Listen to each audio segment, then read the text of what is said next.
The knock came at dawn, but Elara Whitmore already knew what it meant. She'd heard the whispers in town. The Whitmores are finished. Now, standing in her nightdress as strangers inventoried her childhood home, she watched her father sign away 3 generations with a trembling hand. Julian Ashford didn't even look up from the paperwork. Cold, clinical, done. By noon, the Whitmore name meant nothing. By sunset, Elara's silk dresses were packed in a trunk she couldn't afford to keep. But as the carriages pulled away, something hardened inside her, a quiet, furious resolve. This isn't over. Before we begin, if you're watching from Manila, Boston, Lagos, or anywhere in between, drop your city in the comments. I want to see how far Elara's story travels. And if you stay until the end, you'll see why hitting that like button matters. Now, let's go back to where it all started. The Virginia winter of 1867 didn't forgive anyone, least of all the proud. Elara stood at the front gate of Whitmore Manor 3 weeks after losing it, her breath fogging in the early morning air. The iron bars were the same ones she used to swing on as a child, back when the world made sense, back when her last name opened doors instead of closing them. Now she was here to beg for work, not as Elara Whitmore, daughter of Montgomery Whitmore, educated in Charleston and Boston, fluent in French and adequate in Latin. No. She'd buried that girl in a shallow grave the day the creditors came. Today she was Ellie Morgan, nobody from nowhere, willing to scrub floors for room and board. Her hands were already raw. 3 weeks of washing other people's laundry in a boarding house had stripped them of softness. Good. Soft hands would give her away. The manor looked different from this angle. Smaller, somehow. Or maybe she'd just grown up in the worst possible way. A servant she didn't recognize opened the door, young, maybe 16, with suspicious eyes. "Delivery entrance is around back," the girl said, already closing the door. "I'm here about the position," Elara said quickly. "Housemaid. Mrs. Garrison said to come at 7. The girl looked her over with the particular cruelty of someone who'd only recently stopped being the lowest person in the house. "You're late." It's 7:15. Elara had been standing outside for 20 minutes, trying to steady her breathing. "I apologize." "Wait here." The door shut. Elara waited, counting her heartbeats, reminding herself why she was doing this. Her mother, living in 2 rooms above a tobacco shop, coughing blood into handkerchiefs she tried to hide. Her brother Thomas, 17 and working the docks, coming home with bruises he wouldn't explain. Her father, who hadn't spoken in days, just sat by the window staring at nothing. The Ashfords had taken everything. But information, that was something Elara could take back. And information required proximity. The door opened again. This time it was Mrs. Garrison herself, the housekeeper. A woman built like a cavalry officer and just as warm. "You're the Morgan girl?" "Yes, ma'am." "References?" Elara handed over the letter she'd paid a printer to forge. Mrs. Davenport, previously employed at the Hendrick estate in Richmond. Meticulous work, good character, left due to the family's relocation to Philadelphia. Mrs. Garrison scanned it with the eye of someone who'd seen every trick. Hendricks moved to Boston, not Philadelphia. Elara's stomach dropped, but her face didn't move. "I must have misremembered, ma'am. It's been a difficult few months." "Why'd you really leave?" The master of the house had wandering hands. "I chose unemployment over the alternative." A flicker of something, maybe respect, maybe just recognition of a familiar story, crossed Mrs. Garrison's face. "You know the work's hard here." "I'm not afraid of hard work. 6 in the morning until 8 at night, sometimes later. Meals in the kitchen. 1 day off a month. No followers, no drinking, no stealing. Break any of those rules and you're out that same day, no second chances." "I understand. $3 a month plus room and board." It was highway robbery. Elara used to spend $3 on a hat. But she nodded. "Thank you, ma'am." Mrs. Garrison stepped aside. "Well, come in then. Don't just stand there heating the outdoors." Elara crossed the threshold of her childhood home as a servant. The front hall was exactly the same. Same marble floors her mother had imported from Italy, same crystal chandelier that threw rainbows across the walls on sunny afternoons. Same mahogany staircase she used to slide down when her governess wasn't looking. Different, though. All different. Because she didn't belong here anymore. "Keep your eyes down and your mouth shut," Mrs. Garrison said, leading her toward the servants' stairs. Mr. Ashford doesn't tolerate gossip or laziness. He's a fair master if you do your work proper. Cross him, and you'll find yourself on the street so fast your head'll spin." They descended into the parts of the house Elara had only glimpsed as a child. The narrow corridors, the low ceilings, the world that ran parallel to the one she'd known. The servants' quarters were in the basement. Mrs. Garrison showed her to a room barely bigger than a closet with 2 narrow beds and a washstand. "You'll share with Mary, the girl who answered the door. She's got the morning shift in the kitchen, so you won't see much of her. Uniform's in the cupboard. Change now. Breakfast is at 6:30, but you've missed it, so you'll work until lunch." Elara nodded. "One more thing." Mrs. Garrison's voice dropped. "I don't know what you're running from, and I don't care. But whatever it is, you leave it outside these walls. We don't have room for drama here. Understood?" "Yes, ma'am." Left alone, Elara sat on the bed, a thin mattress that smelled of lye soap, and let herself take 3 slow breaths. Just 3. Then she stood, stripped off her coat, and put on the black dress and white apron that marked her new station. The mirror above the washstand showed her a stranger. Good. She pinned her dark hair back severely, splashed cold water on her face, and headed upstairs to find out what scrubbing your own floors felt like. The first person she encountered was Daniel, the footman, a black man in his 30s with intelligent eyes and the kind of quiet dignity that commanded respect without demanding it.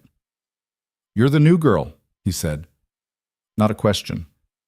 Ellie Morgan. Daniel Freeman. Word of advice, stay clear of the drawing room between 9 and 10. That's when Mr. Ashford takes his coffee and reads the newspapers. He doesn't like to be disturbed. Noted. And if Mrs. Ashford asks you a question, answer direct. She can't stand hemming and hawing. Elara blinked. Mrs. Ashford? His mother. Lives in the East Wing. You'll meet her soon enough. Daniel studied her. You from around here? Richmond. The lie came smooth. She'd practiced. Long way to come for domestic work. Seemed as good a place as any to start over. He nodded slowly, and Elara had the uncomfortable feeling he could see straight through her. But all he said was, Mrs. Garrison will have you start in the morning room. Floors need doing. The morning room, where her mother used to take tea and read poetry on Sunday afternoons. I'll find it, Elara said. I'm sure you will. She found the bucket, the brush, the lye soap that would turn her hands into raw meat by evening. Found the morning room with its tall windows overlooking the gardens her mother had designed. Found herself on her knees on floors she used to walk without thinking. The work was meditative in its own horrible way. Scrub, rinse, repeat. Don't think about how many times you ran through this room as a child. Don't think about the piano in the corner where you learned to play Chopin. Don't think, just scrub. You missed a spot. Elara's head snapped up. Julian Ashford stood in the doorway, coffee cup in hand, watching her with the detached interest of someone observing a moderately interesting insect. She'd seen him before, of course, at the signing, at various society functions back when she was somebody. But she'd never been this close to him, never had to look up from the floor at him. He was younger than she'd expected, maybe 30, 32, tall, angular, with dark hair going gray at the temples and eyes the color of slate. The kind of handsome that knew it and didn't care. Where? Elara asked, keeping her voice flat. He pointed with his cup. There, by the window seat. She looked. The floor was spotless, but she crawled over anyway and scrubbed the imaginary dirt. What's your name? Ellie Morgan, sir. You're new. Yes, sir. Started this morning. He sipped his coffee, still watching. Where from? Richmond, sir. Family there? No, sir. That's why you left? Yes, sir. The monosyllables were deliberate. Give him nothing to latch onto, nothing to remember. You're very quiet, he said. I was told you don't tolerate gossip, sir. Something flickered in his expression. Amusement, maybe. There's a difference between gossip and basic conversation. Yes, sir. He waited, as if expecting her to elaborate. When she didn't, he made a sound that might have been a laugh or might have been annoyance. Carry on, then. He left, and Elara's hands were shaking so hard she had to sit back on her heels for a moment. She'd done it. She'd looked her family's destroyer in the eye, and he hadn't recognized her. Of course he hadn't. Why would he? Girls like Elara Whitmore didn't register to men like Julian Ashford. They were decorative objects at parties, potential marriage prospects to be evaluated and dismissed. The daughter of a man he'd bankrupted? He probably didn't even remember her father's first name, but she would make him remember. She just had to be patient. The first week was a test of endurance. Wake at 5:30. Dress in the dark so as not to wake Mary, who seemed to resent Elara's existence on principle. Downstairs to help cook prepare breakfast for the family, while the servants ate standing up in the kitchen. Weak tea, bread, sometimes porridge if they were lucky. Then the work began.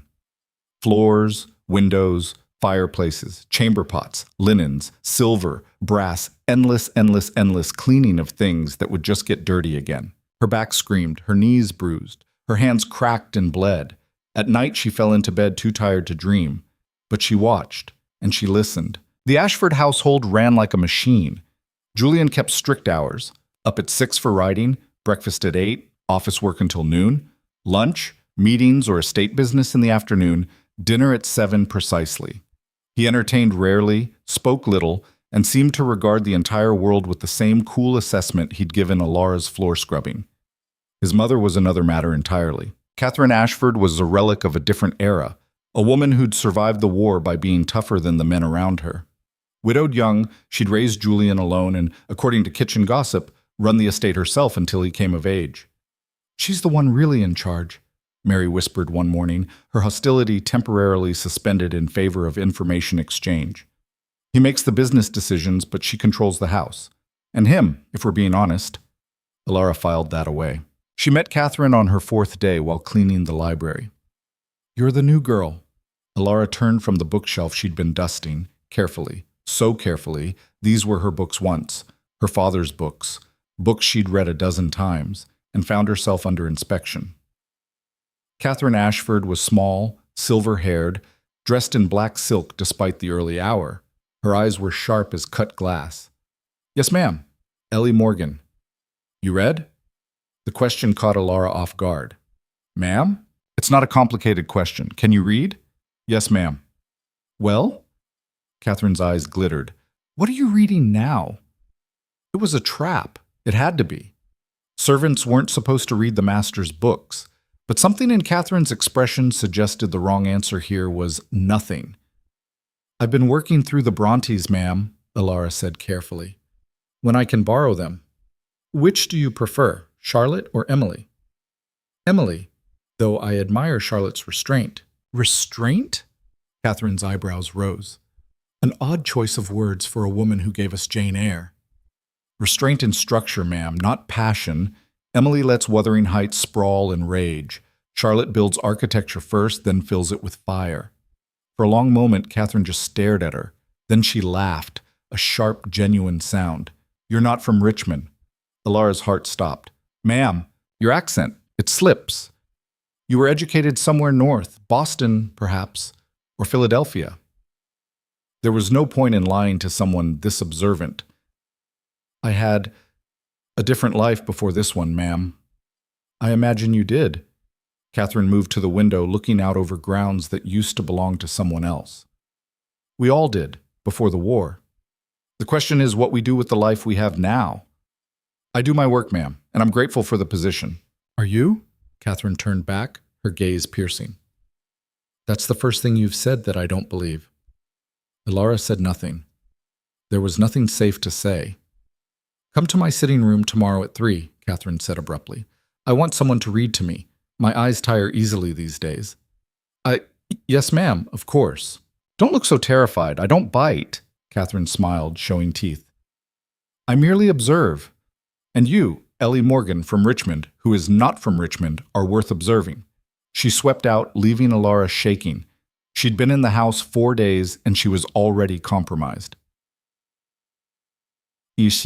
But the next afternoon at 3, Elara knocked on Catherine's sitting room door.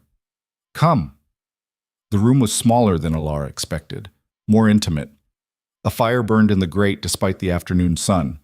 Catherine sat in a wing chair, embroidery forgotten in her lap. "Sit." She gestured to a chair near the window. "There's a book on the table. Start from where I left off." It was Middlemarch. Of course it was. Elara picked it up, found the bookmark, and began to read. Her voice was rusty at first. She hadn't read aloud in months, but it smoothed out as she fell into the rhythm of Eliot's prose. Catherine listened with her eyes closed, occasionally asking Elara to repeat a passage or pause while she considered something. An hour passed, then another. "Enough," Catherine said finally. "You have other work." "Yes, ma'am." Elara stood, replacing the bookmark carefully. "Tomorrow, same time." It wasn't a question, but Elara answered anyway. "Yes, ma'am." At the door, Catherine's voice stopped her. "You remind me of someone."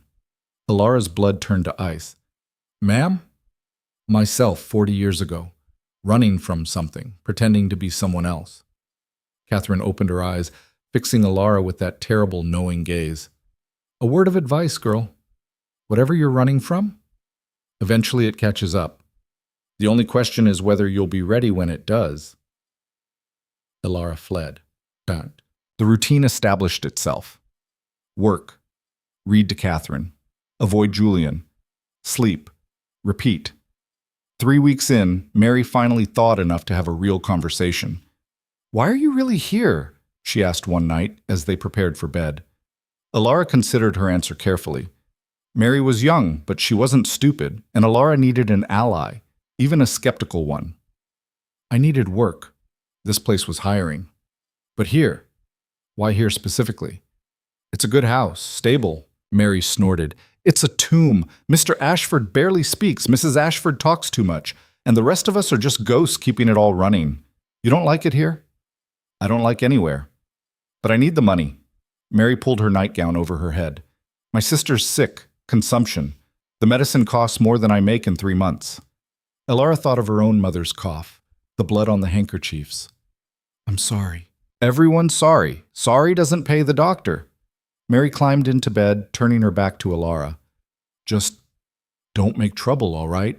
I need this job." "I won't." "You already are. Mrs. Ashford never asks anyone to read to her.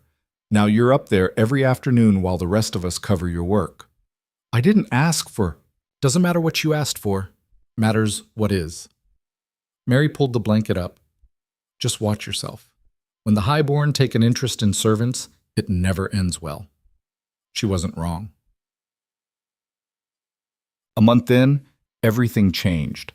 Elara was in the dining room polishing silver that had belonged to her grandmother when she heard voices in the hall. Julian's voice, cool and measured, and another voice, female, bright and sharp as breaking glass. "Ridiculous, Julian. You can't possibly expect me to wait another year." "I've explained the situation, Vivian. The investments need time to mature." "Your investments, not mine." The woman swept into the dining room like a galleon in full sail, blonde, beautiful, wearing a dress that cost more than Elara would make in 5 years. "I want a wedding date. My father wants a wedding date. Everyone wants a wedding date, except apparently—" She stopped, noticing Elara for the first time. "Who's this?" "The new maid," Julian said, following her in. His eyes flicked to Elara, then away, dismissive. "She's listening to private conversation." "She's working." Julian's voice cooled several degrees. "Would you prefer to continue this discussion in my study?" Vivian's smile was all teeth. "I'd prefer to have this discussion with a man who honors his commitments." "We're engaged, Vivian. The commitment stands." "Engagement isn't marriage, darling, and I'm beginning to wonder if you understand the difference." She left in a cloud of expensive perfume and unexpressed rage. Julian stood there for a moment, jaw tight, then seemed to remember Elara existed. "How much of that did you hear?" Elara kept her eyes on the silver. "I'm polishing the candlesticks, sir. I wasn't paying attention to anything else." "Servants always pay attention." "Not if they value their positions, sir." He made that sound again, the one that might have been amusement. "Smart girl." He left, and Elara let out a breath she didn't know she'd been holding. So, Julian Ashford was engaged, to a woman who clearly didn't trust him and whom he clearly didn't love. Interesting. Also completely irrelevant to Elara's purposes. She wasn't here to understand Julian Ashford's romantic entanglements. She was here to find evidence of how he'd stolen her family's estate, evidence that could be used in court to reclaim what was theirs. Except that after a month of searching, she'd found nothing. The man kept his business papers locked in his study. His personal correspondence stayed in his bedroom. The only documents she could access were household accounts, which showed nothing but legitimate expenses. She was running out of time and options. That night, during the servants' dinner, she learned something useful entirely by accident. Cook was complaining about the wine order. He's having guests next week. Business associates from Richmond. Wants everything perfect. Who's coming? Daniel asked. Investors. Mr. Harrison and Mr. Webb, I think. The ones involved in the railroad scheme. Elara's fork clattered against her plate. Everyone looked at her. Sorry, she muttered. Slipped. But her mind was racing. Webb. Thomas Webb had been on the board of her father's company. He'd been there the day everything fell apart, the day the loans were called and the creditors circled. If Webb was coming here, as Julian's guest, as his business partner, she needed to hear that conversation. The dinner was set for the following Tuesday. Elara volunteered to serve, despite the fact that she'd never served a formal dinner in her life. You'll drop something, Mary predicted, or spill something, then you'll be dismissed and I'll have to pick up your work. I'll be careful. Mrs. Garrison was skeptical too, but they were short-staffed with 2 maids out sick, so she agreed. Elara spent the intervening days practicing, carrying trays of dishes up and down the servants' stairs until her arms ached. Daniel watched with barely concealed amusement. You're trying too hard, he said finally. You'll give yourself away. Give what away? Whatever it is you're hiding. He held up a hand before she could protest. I don't need to know. But I've been in service 20 years, Ellie. I can recognize quality pretending to be common. You're too well educated, too well spoken, too careful. Either you're running from the law or you're running from family. My guess is family. Elara's throat was dry. And if I was, then I'd say be more careful, because Mrs. Ashford has already noticed, and it's only a matter of time before her son does too. He walked away, leaving Elara shaking. Tuesday arrived. Elara put on the formal serving uniform, black dress, white apron, white cap, and tried to calm her racing heart. 3 men arrived at 6. Thomas Webb, fat and jovial, Marcus Harrison, lean and watchful, and a younger man Elara didn't recognize, introduced as Webb's nephew. Julian greeted them in the drawing room. Elara served sherry with hands that only trembled slightly. Market's volatile, Harrison was saying, but the railroad expansion is solid. Once we secure the eastern parcels, the route becomes viable. What about the Whitmore land? Webb asked. That was the key piece. Elara's hand froze on the decanter. Secured, Julian said shortly, at a fair price. Webb laughed. Fair for whom? The man was drowning in debt. You could have waited another month and gotten it for half. I prefer clean transactions. Clean? Harrison raised an eyebrow. You bankrupted the man. I called in a legitimate loan. That's not bankruptcy. That's business. Still, bit ruthless, even for you. Julian's voice went cold. Would you like me to conduct our business with similar ruthlessness, Harrison? Silence fell. Elara poured sherry like her life depended on it, which, in a sense, it did. One shake of the hand, one spill, and she'd be noticed. No offense meant, Harrison said quickly. Just saying, the Whitmore situation was efficient. It was necessary. The land gave us the route we needed. Julian accepted a glass from Elara without looking at her. Now, shall we discuss the financing structure? They moved into the dining room. Elara served course after course, a ghost at the periphery, while the men discussed her family's destruction as casually as they discussed the weather. Her father's debt had been real. She knew that. The war had destroyed half their investments, and he'd borrowed heavily trying to save the rest. But the loan being called early, the sudden demand for immediate payment, the seizure of assets before he could liquidate properly. Brilliant timing, Webb was saying, calling the loan right when cotton prices crashed. Couldn't have planned it better. I didn't plan it, Julian said. I simply recognized an opportunity and took it. That's what separates successful men from failed ones. The ability to be ruthless when necessary. Elara poured wine with a smile that felt like it might crack her face. After dinner, the men retired to Julian's study for brandy and cigars. Elara was dismissed, sent back to the kitchen to help with dishes. She'd learned what she needed to know. Julian had orchestrated the timing deliberately. He'd waited until her family was most vulnerable, then struck. It wasn't illegal, But it also wasn't the honorable business transaction he'd implied. The question now was what to do with the information. Wapu. 3 days later, she was reading to Catherine when the older woman interrupted. "What did you think of our dinner guests?" Elara looked up, careful. "I'm not sure what you mean, ma'am." "Don't play stupid. It doesn't suit you." Catherine set down her embroidery. "You were listening very carefully that night. I watched you. So what did you think?" There was no point in lying. "I thought they were men who confused ruthlessness with strength." "Including my son." Elara met her eyes. "I don't know your son well enough to judge. But you have an opinion." "Everyone has opinions, ma'am. Not everyone should voice them." Catherine smiled. "Diplomatic. But I'm asking you to voice yours. Consider it part of your duties." Elara set down the book. If she was going to be dismissed, better to be dismissed for honesty. "I think your son is brilliant at business, and possibly terrible at being human. I think he sees the world as a series of transactions to be optimized. I think he doesn't understand that every transaction involves actual people with actual lives that can be ruined." Silence stretched. Elara waited to be fired. Instead, Catherine laughed. "Oh, you're dangerous. No wonder you're hiding." "I'm not. Yes, you are. And badly, I might add." Catherine picked up her embroidery again. "My son isn't cruel, whatever you think. He's practical, perhaps too practical. His father was a dreamer, and it nearly destroyed us. Julian learned early that sentiment is expensive." "Some things should be expensive." "Like what? Mercy? Compassion?" Catherine's needle flashed in the lamplight. "Those are luxuries for people who can afford them. You of all people should understand that." Elara's blood ran cold. "Ma'am?" "I know who you are, child." The world tilted. Elara gripped the arms of her chair to keep from falling. You can't." "Oh, I can, and I do." Catherine didn't look up from her embroidery. "Did you really think I wouldn't recognize Montgomery Whitmore's daughter? I met you at the Harrisons' ball 3 years ago. You wore green silk and talked about Virgil. You've changed, certainly. Harder, thinner, but the eyes are the same." Elara couldn't breathe. "Are you going to tell him?" "My son. No." Catherine knotted her thread calmly.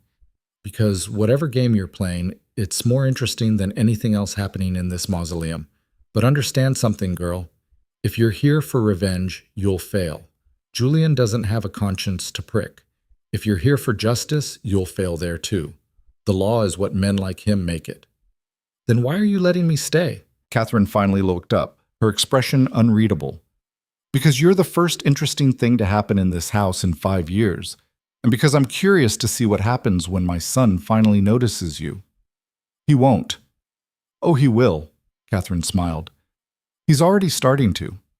Why do you think Vivian was so hostile? She saw it before he did." Elara stood, her legs unsteady.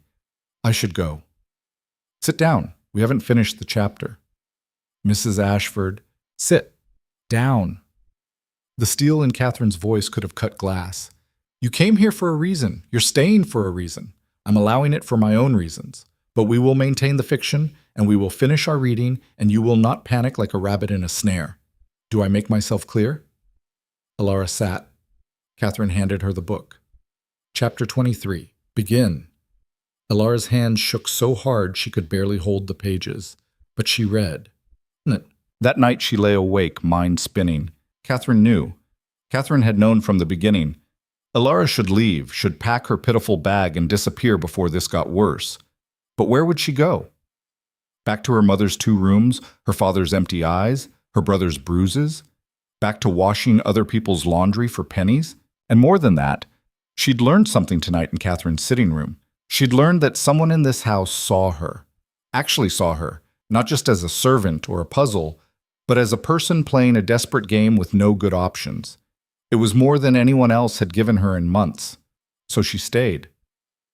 The next morning, she went back to scrubbing floors that used to be hers. But something had shifted. She'd been recognized, named. It should have felt like defeat. Instead, it felt like the first honest thing that had happened since she'd walked through the servants' entrance.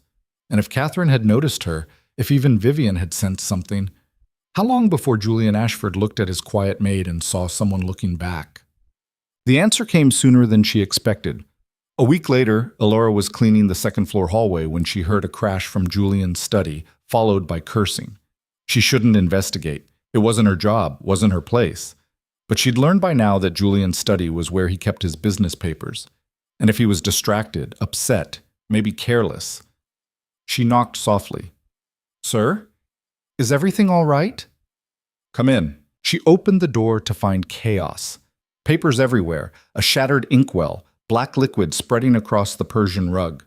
Julian stood in the middle of it, looking more rattled than she'd ever seen him.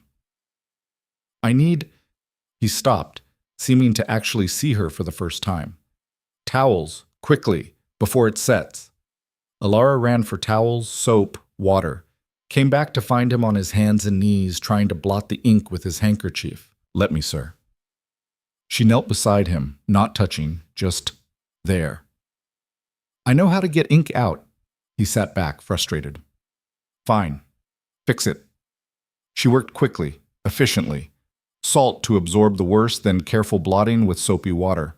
Her mother had taught her this years ago when Elara had spilled ink on the library rug. Julian watched her, still breathing hard. "You're good at this." "I've had practice, sir." "With ink stains?" "With fixing things that seem ruined." He was quiet for a moment. Then, the Pemberton deal fell through. 3 months of work, gone. Elara kept blotting. It wasn't her place to comment on his business, but he kept talking anyway. "I was so certain. Every projection showed profit. Every calculation was sound, but I didn't account for—" He laughed bitterly. "For the human element. For greed and fear and stupidity." "Human elements are hard to calculate," Elara said quietly. "You say that like you know." "Everyone knows, sir. We just don't all have the luxury of pretending otherwise." His eyes sharpened. "That sounds pointed." "It's just observation, sir." She finished cleaning, the rug salvageable if not perfect. Stood to leave. "Wait." His voice stopped her at the door. "What's your name again?" "Ellie Morgan, sir." "You've been here 2 months?" "8 weeks, sir." "My mother likes you." "I hope I give satisfaction, sir." "That's not what I said." He was studying her now, really studying her, and Elara felt like an insect pinned to a card. She says, "You're educated, that you read." "I can read, sir." "Don't be obtuse, you know what I mean." He stood, brushing ink from his hands. "Where were you educated?" "My mother taught me, sir." "Your mother was a scholar?" "My mother believed education was important." "Was?" Elara hesitated. The lie that had protected her felt suddenly fragile. "She passed 2 years ago, sir."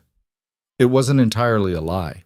The woman who'd raised her, who'd taught her Latin and French and proper posture, who'd planned her debut and her future, that woman was dead. She died the day the creditors came. "I'm sorry," Julian said, and he sounded like he meant it. "Thank you, sir." She left before he could ask anything else, her heart hammering. He'd noticed her. After 8 weeks of being invisible, of being beneath notice, Julian Ashford had actually looked at her and seen something. It should have felt like victory. Instead, it felt like standing at the edge of a cliff. After that, things changed in small, terrible ways. Julian started acknowledging her when she served his coffee. Just a nod. Thank you, Ellie. But it was more than he gave the other servants. He asked her opinion once about a book he'd seen her shelving in the library.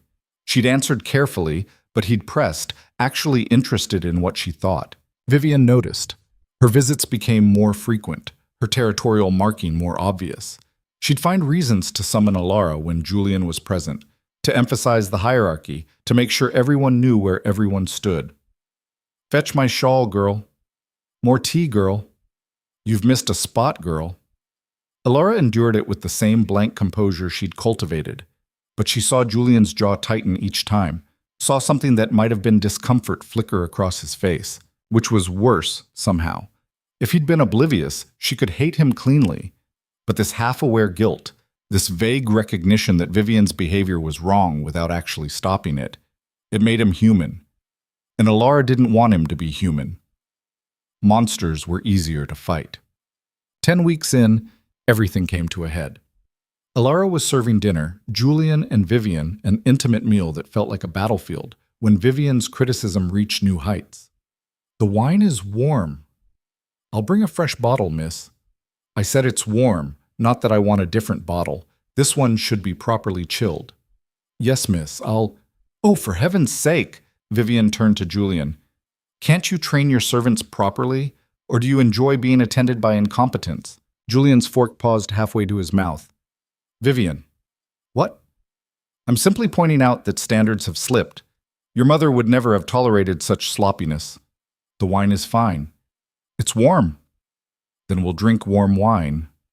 His voice had gone very quiet. Dangerous quiet. Vivian heard it too. She smiled, sharp and satisfied. Of course, darling, whatever you prefer. Elara stood there, invisible again, while they fought through her. Later, clearing the dishes, she heard them arguing in the drawing room. Embarrass me in front of the servants. I embarrassed you? That's rich coming from someone who just spent an hour. I'm your fiancée, Julian, your future wife. I deserve respect. Respect is earned, Vivian.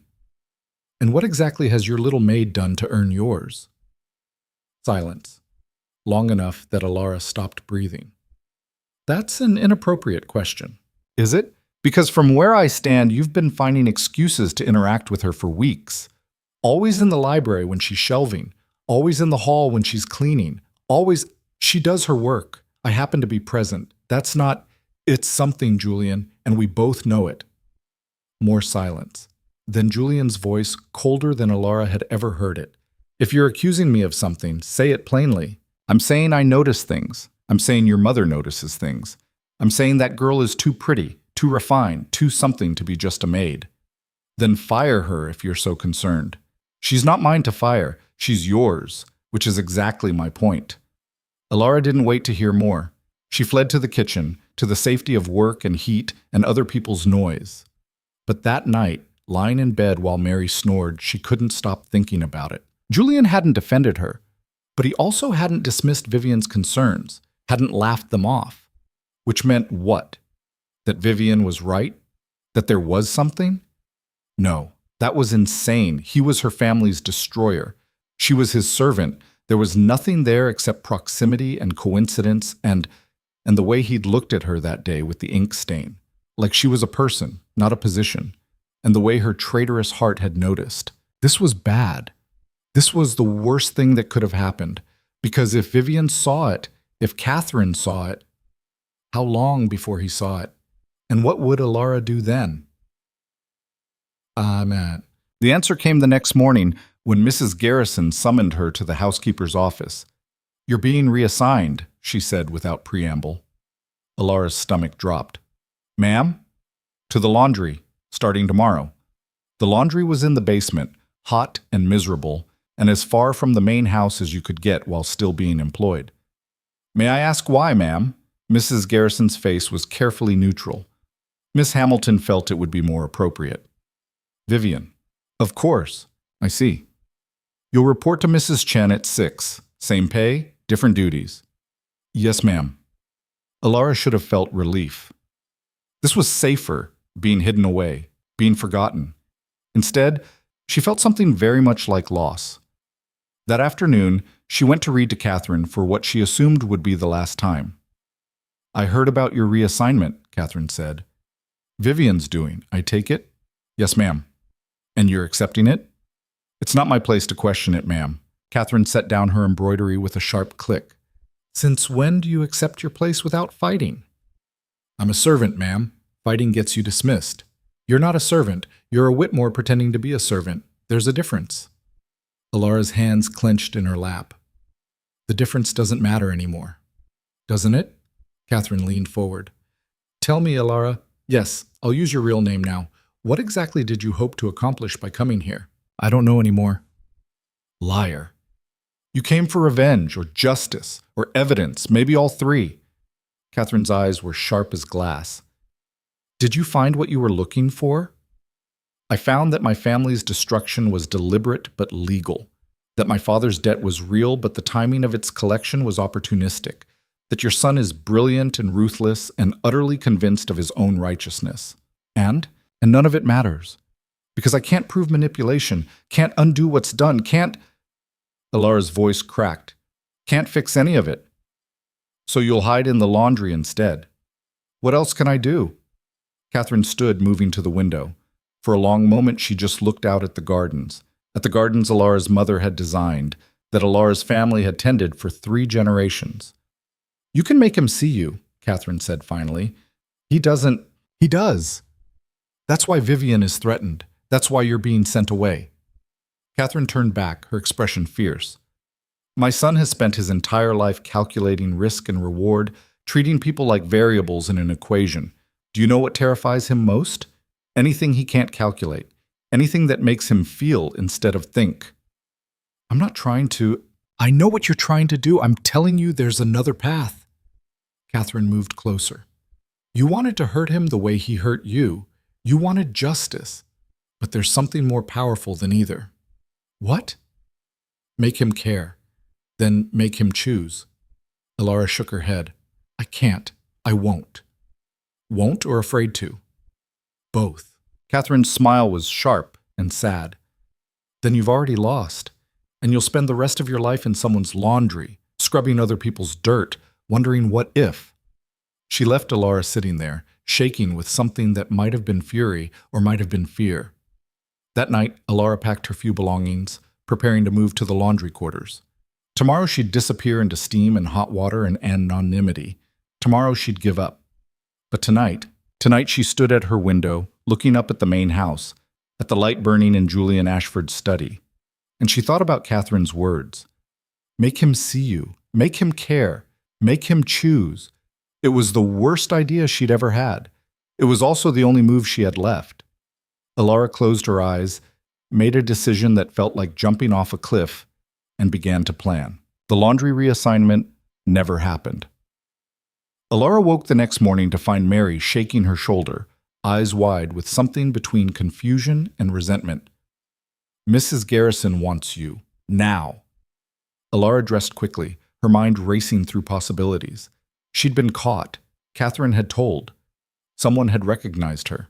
This was it. Dismissal, exposure, the end of whatever desperate game she'd been playing. But when she reached the housekeeper's office, Mrs. Garrison's expression was more puzzled than angry.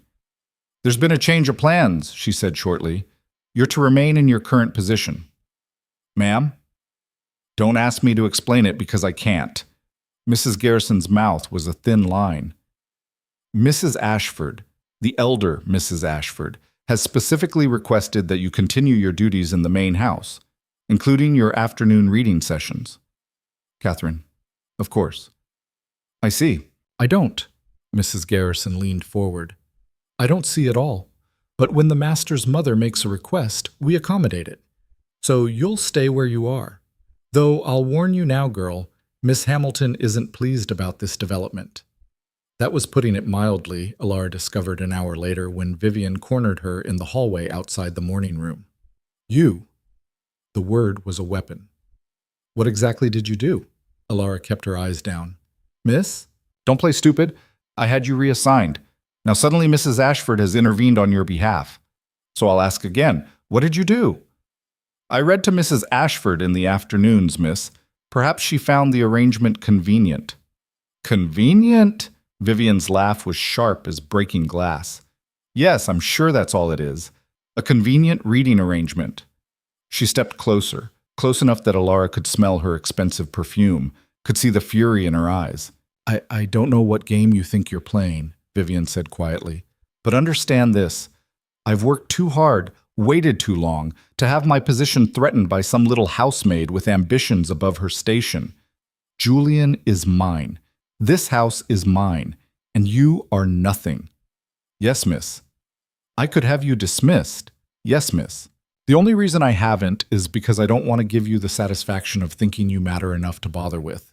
But if you put one foot out of place, if you so much as look at him wrong, Vivian's smile was all teeth. I'll make sure you never work in a decent house again. Are we clear? Crystal, miss. Vivian swept away, leaving Elara shaking against the wall. This was insane.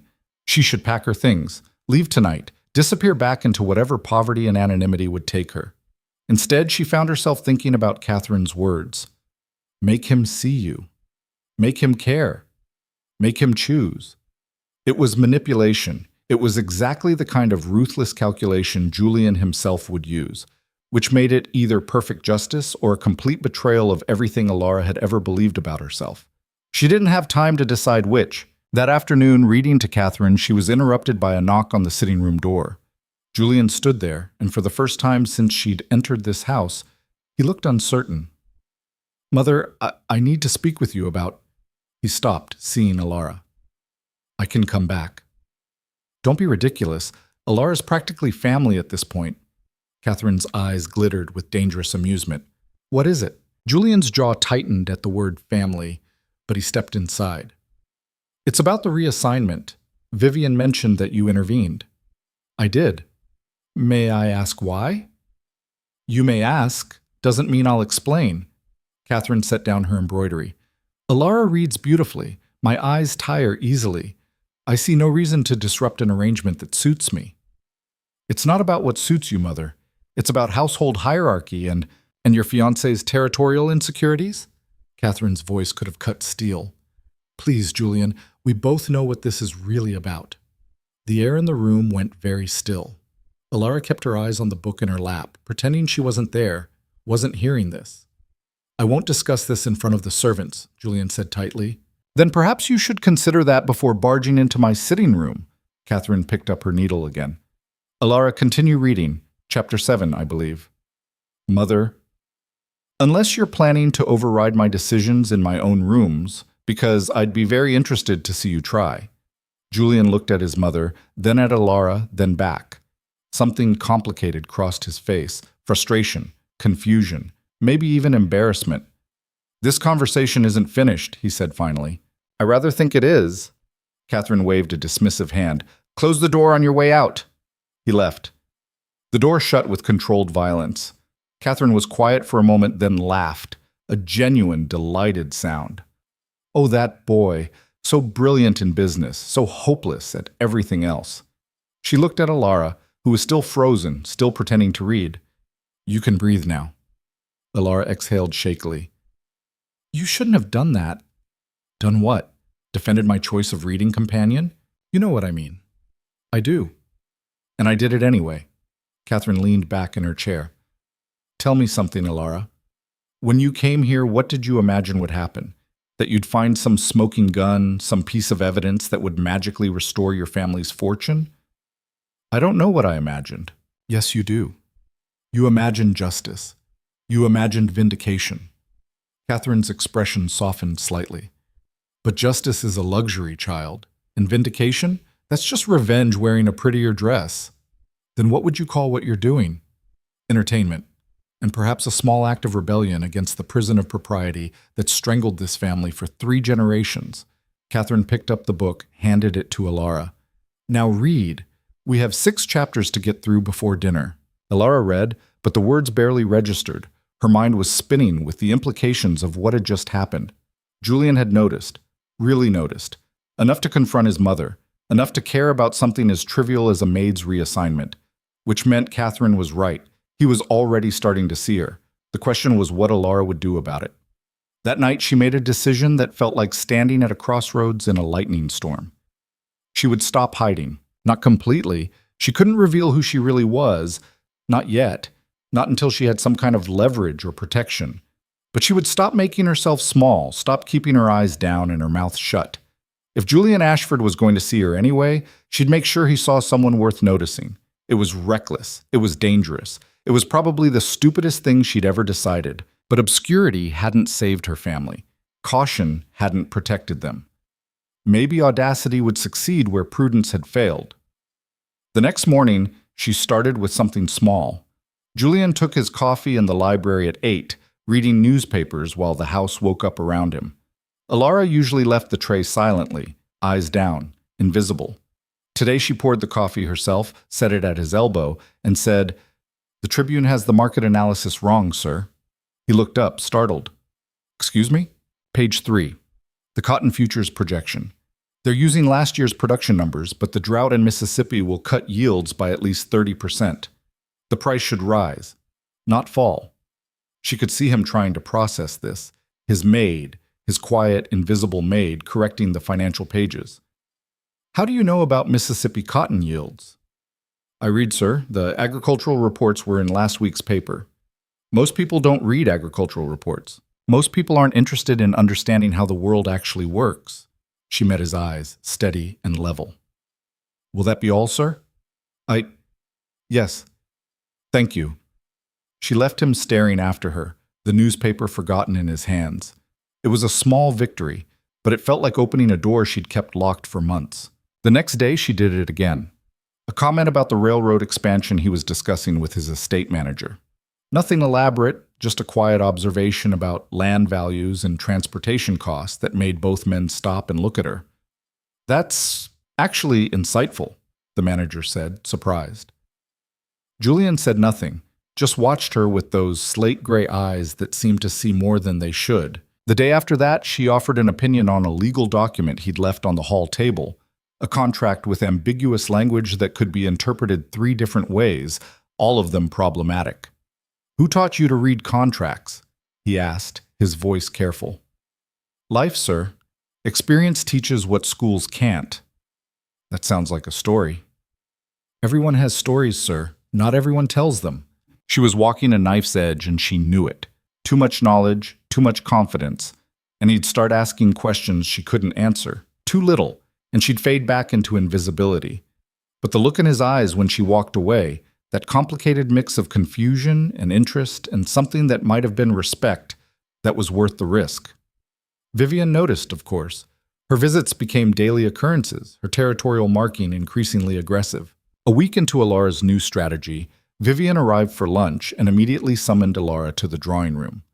My tea is cold. Elara had poured it 90 seconds ago. It was not cold. I'll bring fresh, miss.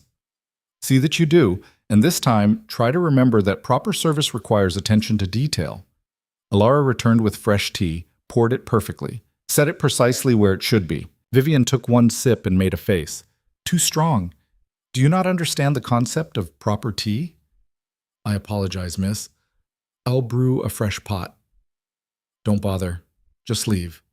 Vivian waved a dismissive hand, then seemed to reconsider. Actually, no, stay.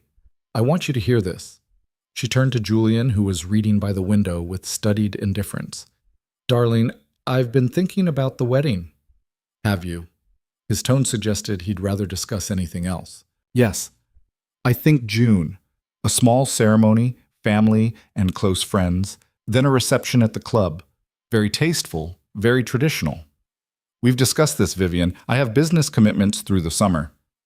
Business commitments. Vivian's laugh was brittle. You've had business commitments for 3 years, Julian. At some point, you'll need to make time for your actual life. My business is my actual life. How romantic. Vivian set down her teacup with a sharp click. And where exactly do I fit into this life of yours? Between the morning markets and the evening accounts? Should I schedule myself like one of your meetings? Julian finally looked up from his paper. This isn't the time. When is the time? Because you certainly never make time. Vivian stood, her voice rising. I've been patient, Julian. I've waited while you built your empire, while you calculated your risks and maximized your profits. But I'm not a business investment. I'm supposed to be your wife. And you will be. When? Next year? The year after? Should I just keep waiting while you decide whether I'm worth the inconvenience? The silence that followed was sharp enough to draw blood. Elara stood there, tray in hand, desperately wishing she were anywhere else. This was intimate and awful, and none of her business. But Vivian had wanted her to hear it, had orchestrated this whole scene to make a point, to Julian, to Elara, maybe to herself. I think, Julian said finally, his voice very controlled, that we should continue this conversation in private. Why? Afraid the servants will realize your engagement is a farce? Vivian's eyes were bright with fury or tears or both. They already know, Julian. Everyone knows. You proposed because your mother said it was time, because it made social sense, because I came from the right family with the right connections, not because you actually wanted to marry me. That's not fair, isn't it? Look at me and tell me you love me. Say it right now, in front of witnesses, and I'll believe everything else. Julian stood, his paper falling forgotten to the floor. Vivian, say it. He couldn't. Elara could see it in his face, the calculation, the weighing of options, the inability to speak a lie even when the truth would cost him. "I care about you," he said finally. "I respect you. We're compatible in the ways that matter for a successful marriage." Compatible. Vivian's voice broke on the word. How wonderful. How perfectly pragmatic. She grabbed her coat, her gloves, moving toward the door with jerky, furious motions. "I'm going back to Richmond for a few weeks. Don't bother writing. I'll return when I decide whether compatibility is enough." She left like a storm, the door slamming behind her. Julian stood very still for a moment. Then he seemed to remember Elara was there. "Leave me," he said quietly. Elara fled. But later, clearing the dinner dishes, she overheard him with Catherine in the dining room. "She'll come back," Catherine said. "She always does." "I know." Julian sounded exhausted. "That's part of the problem. You could end it, break the engagement, and cause a scandal, embarrass her family, damage business relationships that took years to build. So you'll marry her anyway, out of convenience and cowardice." "That's not—" Julian stopped. "It's not cowardice to honor commitments. Even commitments you made for all the wrong reasons?" Catherine's voice was sharp. "You proposed because I told you it was time to settle down.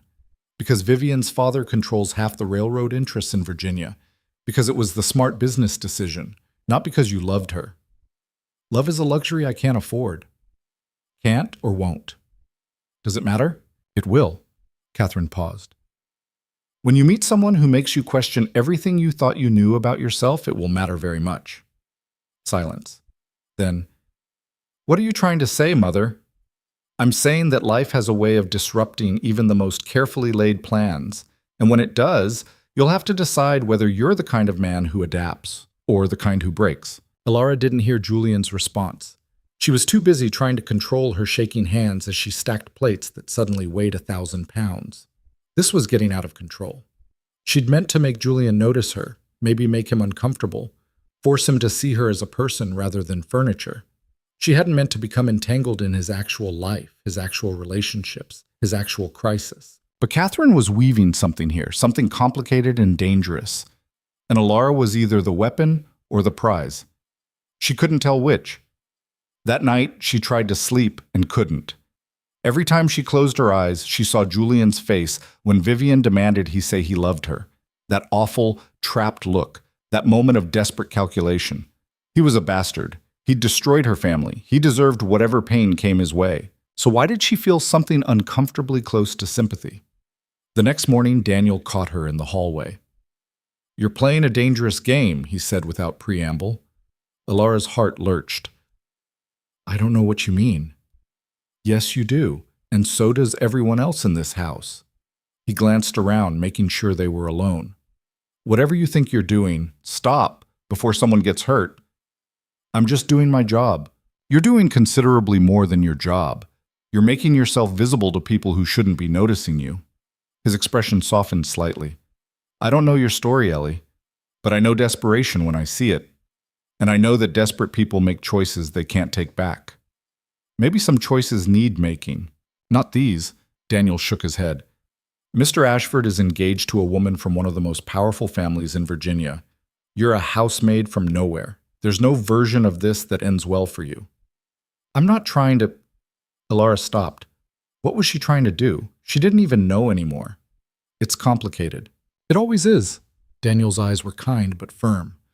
"Just remember, in houses like this, servants are replaceable. Always have been, always will be.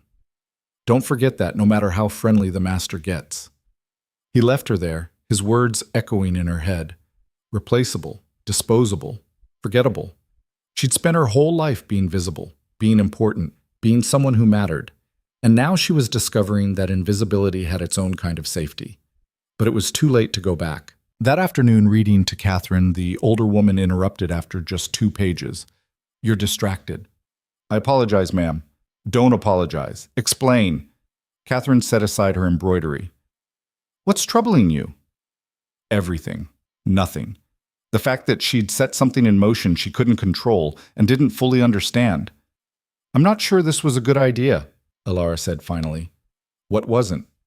"Any of it. Being here. Staying here. Whatever game you think we're playing." "I'm not playing a game, child." I'm simply observing what happens when you put two intelligent people in close proximity and let nature take its course. Nothing is taking its course. I'm a servant. He's my employer. Those are the only relevant facts. Catherine laughed. Oh, my dear. Those are the least relevant facts. The relevant facts are these. You're educated, angry, and desperate for justice. He's lonely, guilty, and desperate for something he can't name. Put those elements together, and something's bound to combust. You're matchmaking. The realization hit Elara like cold water.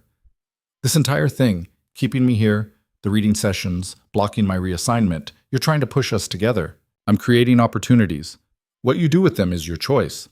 Why? Elara demanded. What possible reason could you have for wanting your son to notice me? Catherine was quiet for a long moment, looking out the window at gardens that had once belonged to someone else. Because he's been dead inside since his father died, she said finally. Because he treats life like a ledger to be balanced instead of an experience to be lived. Because I'm tired of watching him exist instead of living, and I'm tired of pretending that marrying Vivian will fix any of it. So you'd rather he ruin a servant's life instead? I'd rather he feels something real for once, even if it's complicated, even if it's impossible, even if it breaks him. Catherine's eyes were fierce. And I'd rather you have a chance at something more than scrubbing floors and reading to old women until you die forgotten. I don't want his attention. I want justice. Then take it. Catherine leaned forward. Make him see you. Make him care. Then make him choose between his carefully calculated life and something real. That's justice, isn't it? Forcing the man who destroyed your family to feel what your father felt. Loss, choice, impossible decisions. It was cruel. It was manipulation of the highest order. It was also, Elara realized with sick certainty, exactly what she'd been doing without fully admitting it to herself. I can't do this, she whispered. Too late. You already are. Catherine picked up her embroidery.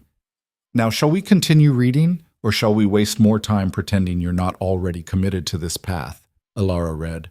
Her voice was steady, but her hands shook. That evening, everything changed. Elara was in the library, shelving books. Actual work this time, not an excuse to be seen, when Julian entered. She started to leave, but he stopped her. Stay. I need to ask you something. Her pulse jumped. Sir?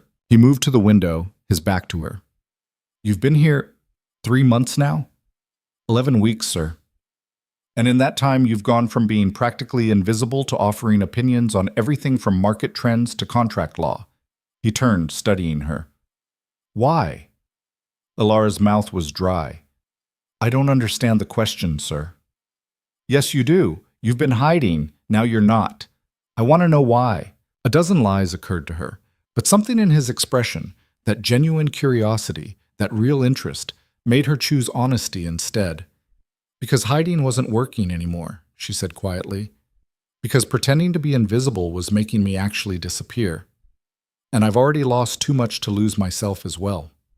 The words hung between them, more revealing than she'd intended. Julian crossed the room slowly, stopping a few feet away, close enough that she could see the gray in his temples, the lines around his eyes, the tiredness that never quite left his face. Who are you? He asked. Really? Ellie Morgan, housemaid. Nobody important. That's who you're pretending to be. I'm asking who you actually are. Elara met his eyes, her heart hammering. Someone who's lost everything. Someone who's trying to survive. Someone who's... She stopped, catching herself before she said too much. Someone who's what? Angry. The word came out sharper than she intended. Someone who's angry at the world and the people who broke it, and the fact that the people who break things never seem to pay for what they've done. Something flickered in Julian's expression. Recognition, maybe, or guilt. That sounds personal? Everything is personal when you have nothing left to lose. They stood there, the air between them charged with something Elara couldn't name and didn't want to examine. Then Julian did something unexpected. He reached out and touched her hand. The briefest contact, just his fingers against hers, but it felt like lightning. I'm sorry, he said quietly, for whatever happened to you, for whoever hurt you. Elara pulled her hand back like she'd been burned. You don't even know what you're apologizing for. No, but I know that look, that anger. I've seen it in mirrors often enough. You? Elara couldn't help the bitter laugh. What do you have to be angry about? You have everything. Do I? His smile was sad. I have a business I built on other people's ruins, an engagement to a woman I don't love who doesn't love me back, a mother who thinks I'm dead inside, and a future that looks exactly like my past, stretching out forever with nothing to distinguish one day from the next. Poor you, living in a mansion, making money hand over fist. How terrible. You're right. I have no right to complain. He stepped back, putting distance between them. But neither do you have the right to judge me without knowing the full story. Then tell me the story. Why? So you can understand? So you can forgive whatever sins you think I've committed? Julian shook his head. Understanding doesn't change facts. I am who I am. I've done what I've done, and all the explanations in the world don't make me less ruthless or more worthy of whatever it is you see when you look at me with those eyes. I don't see anything, Elara lied. Liar. But there was no heat in it, just recognition. You see everything. That's what makes you dangerous. I'm a housemaid. I'm not dangerous to anyone. You're the most dangerous person I've ever met. Julian moved toward the door, then stopped, looking back. And I'm starting to think that's exactly what I need. He left, and Elara sank into the nearest chair, her legs too weak to hold her. What the hell had just happened? She'd meant to unsettle him, to make him notice her, maybe to plant seeds of doubt about his perfect, calculated life. She hadn't meant to actually connect, to have a real conversation, to see him as human instead of monster. And she definitely hadn't meant for him to see her. But he did. That was the terrifying part. Julian Ashford, who'd bankrupted her family without a second thought, who treated people like numbers in a ledger, who'd never noticed her in all those society functions before her world fell apart. That man had just looked at her and seen someone real. Elara put her head in her hands and tried not to scream. This was supposed to be simple. Come in, find evidence, expose him, reclaim something. Justice. Revenge. Closure. Something. Instead, she was tangled in emotional warfare she hadn't planned for, wielding weapons she didn't know how to control, fighting a battle she wasn't sure she wanted to win anymore. Mary found her there an hour later. You all right? Fine. You look like you've seen a ghost. Maybe she had. The ghost of who she used to be, watching the ghost of who she was becoming, both of them screaming warnings she couldn't hear over the noise in her own head. Just tired, Elara said. Long day. Yeah. Mary sat down beside her, which was unusual enough that Elara looked up. Listen, I know we're not friends or anything, but I'm going to say this once. Whatever you're doing with Mr. Ashford, stop. I'm not. Don't. I have eyes. So does everyone else. Mary's voice was uncharacteristically gentle. I don't know if you're trying to seduce him or destroy him or what, but it's going to end badly. For you, definitely. Maybe for him too. And probably for the rest of us caught in the middle. I'm not trying to hurt anyone. Then what are you trying to do?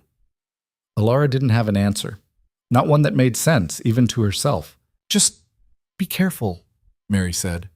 Because people like us, we don't get happy endings. We get dismissed or married off or forgotten. Those are the options. Don't fool yourself into thinking there are others. She left, and Elara was alone again with her thoughts and her choices and the terrible knowledge that she'd crossed a line she couldn't uncross. Upstairs, in his study, Julian sat at his desk and stared at the contract he was supposed to be reviewing. But all he could see was Elara's face. Those eyes, dark and furious and full of pain she thought she was hiding. That voice, educated and sharp and nothing like any servant he'd ever employed. That moment when he'd touched her hand and felt something he'd thought he'd killed years ago. Interest, curiosity, want. He'd spent his whole life being careful, calculating risks, avoiding emotional entanglements that couldn't be quantified or controlled. Now here was this woman, this impossible woman who'd appeared from nowhere, who spoke like she'd been educated in Boston but claimed to be from Richmond, who looked at him like she could see straight through to all his worst parts. And instead of running, instead of maintaining proper distance, he'd told her things he'd never told anyone, had apologized for crimes she shouldn't know about, had admitted to emptiness he'd spent years denying. It was unacceptable, inappropriate, dangerous. It was also the most alive he'd felt in years. Julian pressed his palms against his eyes, trying to think clearly. He should fire her. Send her away before whatever this was could develop into something neither of them could control. But the thought of her leaving, of never seeing her again, of going back to the hollow routine of his perfectly calculated life, he couldn't do it. Which meant he was already in trouble. Had been since the moment she'd corrected his newspaper, since she'd met his eyes and refused to look away, since she'd said the word angry like it was both confession and challenge. Outside his door he heard footsteps. Catherine's distinct tread, slower at night. She paused, and he knew she was listening, wondering if he was still awake. He said nothing. Didn't invite her in. Couldn't face his mother's knowing eyes tonight. Eventually she moved on, and Julian was alone with his thoughts and his guilt and the uncomfortable realization that Elara Morgan, whoever she really was, had already changed everything. The next week passed in a fog of deliberate avoidance and accidental collisions.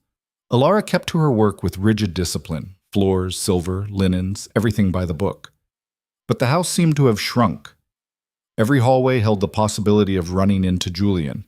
Every room carried his presence even when he wasn't there. She'd catch glimpses of him through doorways, hunched over paperwork, jaw tight with concentration. Or pacing the library at dawn, too restless to sleep. Once she saw him standing at his bedroom window at 3 a.m, just staring out at the darkness like he was searching for answers in the empty sky. He never acknowledged these moments. Neither did she. But the awareness hummed between them like a wire pulled too tight. Catherine watched it all with the satisfied expression of someone who'd lit a match and was now enjoying the fire. "You're both being ridiculous," she announced one afternoon during their reading session. "Dancing around each other like nervous colts." "I don't know what you mean, ma'am." "Of course you don't." Catherine's needle flashed through fabric. "And he doesn't either. Two brilliant people, both pretending to be oblivious. It's exhausting to watch." "There's nothing to be oblivious about." "Liar." But Catherine smiled. "Though I'll give you credit, you're better at pretending than he is. Julian's been distracted all week, forgot a meeting yesterday. Actually forgot. I haven't seen him do that since he was 17 and infatuated with the Hendrick girl." Elara's stomach twisted. "I'm not trying to distract him." "No, you're just existing in his vicinity while being intelligent and angry and nothing like anyone he's ever encountered before." Catherine set down her embroidery. "Do you know what his father was like?" The change of subject caught Elara off guard. "No, ma'am. Brilliant, charming, completely impractical. He saw the world through poetry and possibility, invested in dreams instead of data. Lost everything twice before he died." Catherine's expression went distant. Julian loved him desperately. And when he died, Julian decided that loving anything was too dangerous. That caring led to loss and loss led to weakness. So he killed that part of himself. Buried it so deep he forgot it existed. "Why are you telling me this?" "Because you're making him remember." Catherine's eyes were sharp. "And he's terrified of it, which means soon he'll do something stupid, either push you away completely or pull you closer than either of you can handle. And when that happens, you'll need to decide what you actually want from all this." "I want—" Elara stopped. What did she want? Justice? Revenge? To make Julian hurt the way her family had hurt? Or something else entirely, something she didn't want to name? "Exactly," Catherine said softly, reading her silence. "You don't know anymore, which makes two of you." That evening, the fragile détente shattered. Elara was in the dining room after dinner, clearing plates, when she heard raised voices from the study. Julian's measured tones, then another voice, male, older, furious, her father's voice. Elara's hands went numb. A glass slipped from her fingers, shattering on the hardwood floor. No, it couldn't be. Her father hadn't left their rooms in weeks, hadn't spoken more than a handful of words since the estate was seized. What was he doing here? She abandoned the broken glass and moved toward the study, her heart hammering. "Have no right to be here," Julian was saying, his voice tight with restrained anger. "I have every right." Her father's voice was raw, barely recognizable. "You stole from me. You destroyed my family. I called in a legitimate debt. That's not theft. You waited until I was most vulnerable. You orchestrated the timing to maximize my losses and your gains. Don't you dare call that legitimate business." Elara pressed herself against the wall outside the study door, barely breathing. "Your losses were your own doing," Julian said coldly. Bad investments, worse timing, refusal to adapt to changing markets. I simply recognized an opportunity to destroy a man who'd done nothing to you. You're being dramatic. My daughter is scrubbing floors. Her father's voice broke. My son is working himself to death on the docks. My wife is dying because we can't afford proper medicine. And you call me dramatic? Silence. Long and terrible. When Julian spoke again, his voice was quieter, but no less sharp. I'm sorry for your family's circumstances, but they're not my responsibility. You made your choices. I made mine. That's how the world works. The world you've built, perhaps, where profit matters more than people, where winning justifies any cost. Her father's laugh was bitter. You're younger than my son, did you know that? Just a boy, really. And already you've learned to be this cold. I'm a businessman. Sentiment is expensive. So is your soul, apparently. What did you sell it for? This house? The railroad contracts? How much profit does it take to justify sleeping at night after destroying a family? Get out. Julian's voice had gone dangerous. You came here drunk, making wild accusations. I could have you arrested for trespassing. Do it. At least in jail I'd have a bed and regular meals. It'd be an improvement. Elara couldn't listen anymore. Couldn't stand there while her father humiliated himself. Couldn't watch Julian dismiss his pain with legal technicalities and calculated indifference. She stepped into the doorway. Both men turned. Her father looked older than she remembered, his face gaunt, his clothes shabby. But his eyes, recognition flared in them immediately. Elara? The name hung in the air like a bomb. Julian's head snapped toward her, his expression shifting from anger to confusion to something that might have been horror. What did you call her? His voice was very quiet. Her father stared at her, comprehension dawning slowly. What are you doing here? Why are you dressed like... He turned to Julian, fury reigniting. What have you done to her? I haven't done anything. I don't even know who... Julian stopped, looking at Elara with new eyes. Elara, not Ellie. Elara Whitmore. The world seemed to tilt sideways. Sir, Elara said, keeping her voice level despite the panic clawing at her throat.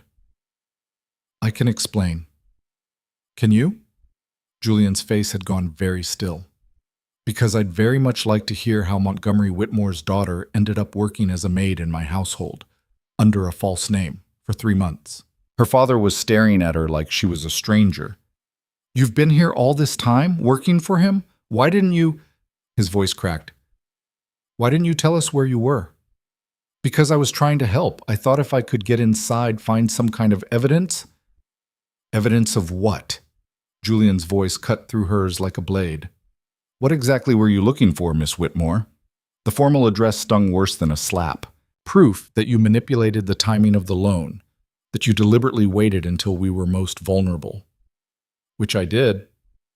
Julian's smile was sharp. But legally. Every document was in order, every action above board. So what exactly were you planning to do with your evidence?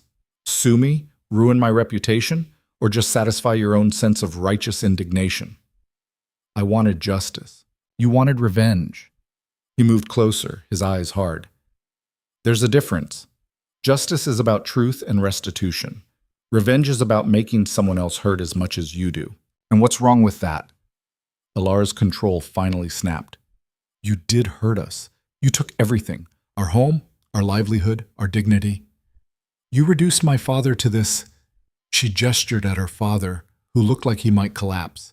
And my mother is dying and my brother has 16 working jobs that will break him before he's 20. So yes, I wanted you to feel something, to care, even for a moment, about the actual people your opportunities destroy. So you lied to me, manipulated me, wormed your way into my household under false pretenses. I did what I had to do to survive. You did what you wanted to do to hurt me. Julian's jaw was tight. Everything, the conversations, the opinions, the moments I thought were genuine, all calculated, all designed to make me... He stopped, shaking his head. It doesn't matter what you were trying to make me feel. It worked. Congratulations. You made a fool of me. Julian, Mr. Ashford. The correction was brutal. You may have forgotten, Miss Whitmore, But there's a hierarchy here. You're the hired help. Not even that.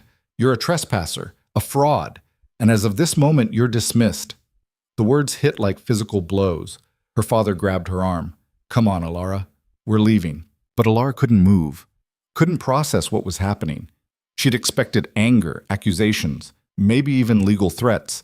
But this cold dismissal, this reduction of everything between them to employer and criminal employee, it was worse than anything she'd imagined. You don't get to do this, she said, her voice shaking. You don't get to pretend you were the victim here. I lost everything because of you. And I lost nothing because of you. Julian moved to his desk, pulled out a small cloth bag, counted out bills. 3 months' wages plus severance. Consider yourself lucky I'm not pressing charges for fraud and theft. I didn't steal anything. You stole trust, time. You stole access to my home under false pretenses. In some jurisdictions, that's actionable. He held out the money. Take it and go. Elara stared at the bills, then at his face, trying to find some trace of the man who touched her hand in the library, who told her she was dangerous, who'd looked at her like she mattered. He was gone, locked behind walls of ice and fury. Keep your money, she said quietly. I don't want anything from you. Except revenge, apparently. What I wanted, her voice broke. What I wanted doesn't matter anymore. She turned to leave, her father's hand still on her arm, pulling her toward the door. Elara. Julian's voice stopped her. Were any of it real? Anything you said, anything you showed me, was any of it actually you? Or was it all just part of the game? She should lie. Should tell him it was all calculation, all manipulation, all designed to hurt him. But she was so tired of lying. I don't know, she said honestly. I stopped being able to tell the difference somewhere around week 6. She left him standing there with that truth. Her father didn't speak as they walked through the house, past staring servants, past Catherine, who watched from the landing with an expression Elara couldn't read.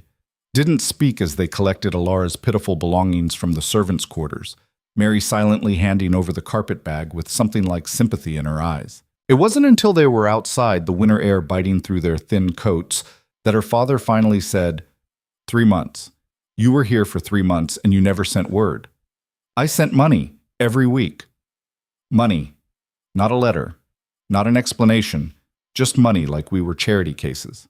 We were... Elara stopped. What was I supposed to say?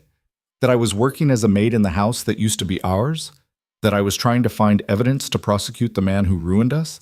That I'd failed at everything except making things worse? Her father was quiet for a long time. Then, did he hurt you? Did he... No. He didn't even notice me until a few weeks ago, and when he did, he was... Elara's throat closed. It doesn't matter now. They walked in silence until they reached the edge of the property. Her father stopped at the gate, looking back at the house that had been his family's for 3 generations. I came here to kill him, he said quietly. I had Thomas's knife in my pocket. I was going to put it in his chest and damn the consequences. He pulled out a small folding knife, looked at it. But when I saw him, saw how young he was, how cold, I couldn't do it. Not because he didn't deserve it, but because it wouldn't have changed anything, wouldn't have brought back what we lost. Elara took the knife from his shaking hands. Then why did you tell him who you were? Because I needed him to know, needed him to see what his business decisions actually cost. Her father's eyes were wet. But he doesn't care, does he? He knows, and it changes nothing. That's what makes men like him dangerous, not cruelty. Indifference. They started walking again, toward the boarding house, toward her mother's cough and her brother's bruises, and the life Elara had been trying desperately to escape. I'm sorry, she said, for leaving, for not telling you, for thinking I could fix this. You tried. That's more than I did. Her father's voice was heavy. I just gave up. Let it all crush me. But you fought. That matters, even if it didn't work.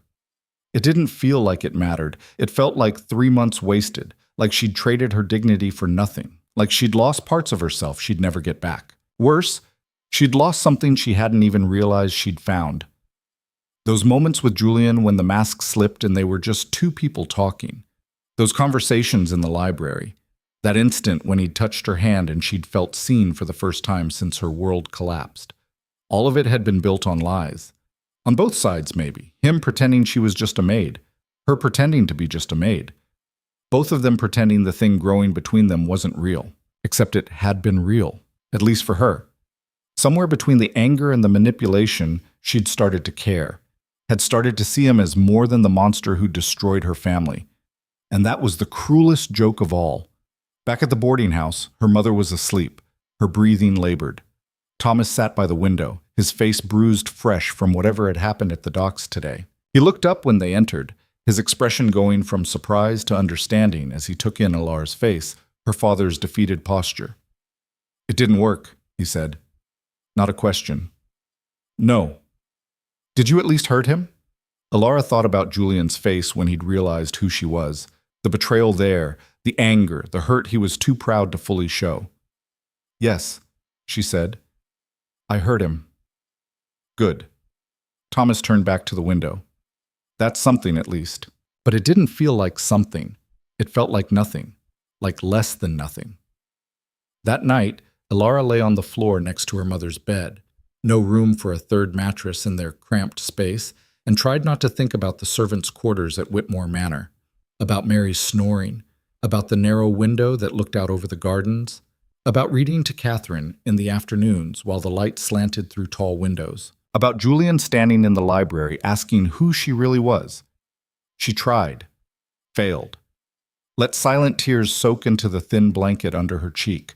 The next 3 days were a special kind of hell. Her mother's condition worsened. The cough that had been bad became terrible, blood speckling the handkerchiefs Elara could barely afford to replace. They needed medicine. Needed a real doctor, not the charity physician who came once a week and did more harm than good. Needed money. Elara found work washing dishes at a tavern. 12 hours a day, hands raw from lye soap, breathing in steam and grease and other people's leftover dinners. The pay was half what she'd made at the manor, barely enough to cover rent. Thomas worked longer hours at the docks, came home with fresh injuries, said less and less. Her father sat by the window and stared at nothing. They were dying. Not quickly, not dramatically, but dying nonetheless. Slowly suffocating under the weight of poverty and illness and the knowledge that it would never get better. And Elara couldn't do anything except watch. On the 4th day, Catherine Ashford's carriage appeared outside the boarding house. Elara was coming back from the market, her arms full of the cheapest vegetables she could find, when she saw it. Her heart lurched. Had Julian sent his mother to gloat? To make sure the Whitmores understood their place? But Catherine stepped out alone, dismissed her driver, and stood on the filthy street like she belonged there. "Mrs. Ashford," Elara said carefully, "this isn't a good time." "It never is when you're drowning." Catherine's eyes swept over Elara. The cheap dress, the thin shawl, the exhaustion written in every line of her face. "We need to talk." "There's nothing to discuss." "Oh, there's plenty to discuss, starting with the fact that you're an idiot." Elara blinked. "Excuse me?" "You heard me. Idiotic, foolish, spectacularly stupid." Catherine gestured at the boarding house. "You had leverage and you threw it away. You had my son actually feeling something for the first time in a decade, and you let pride destroy it. You had a chance, and you ran.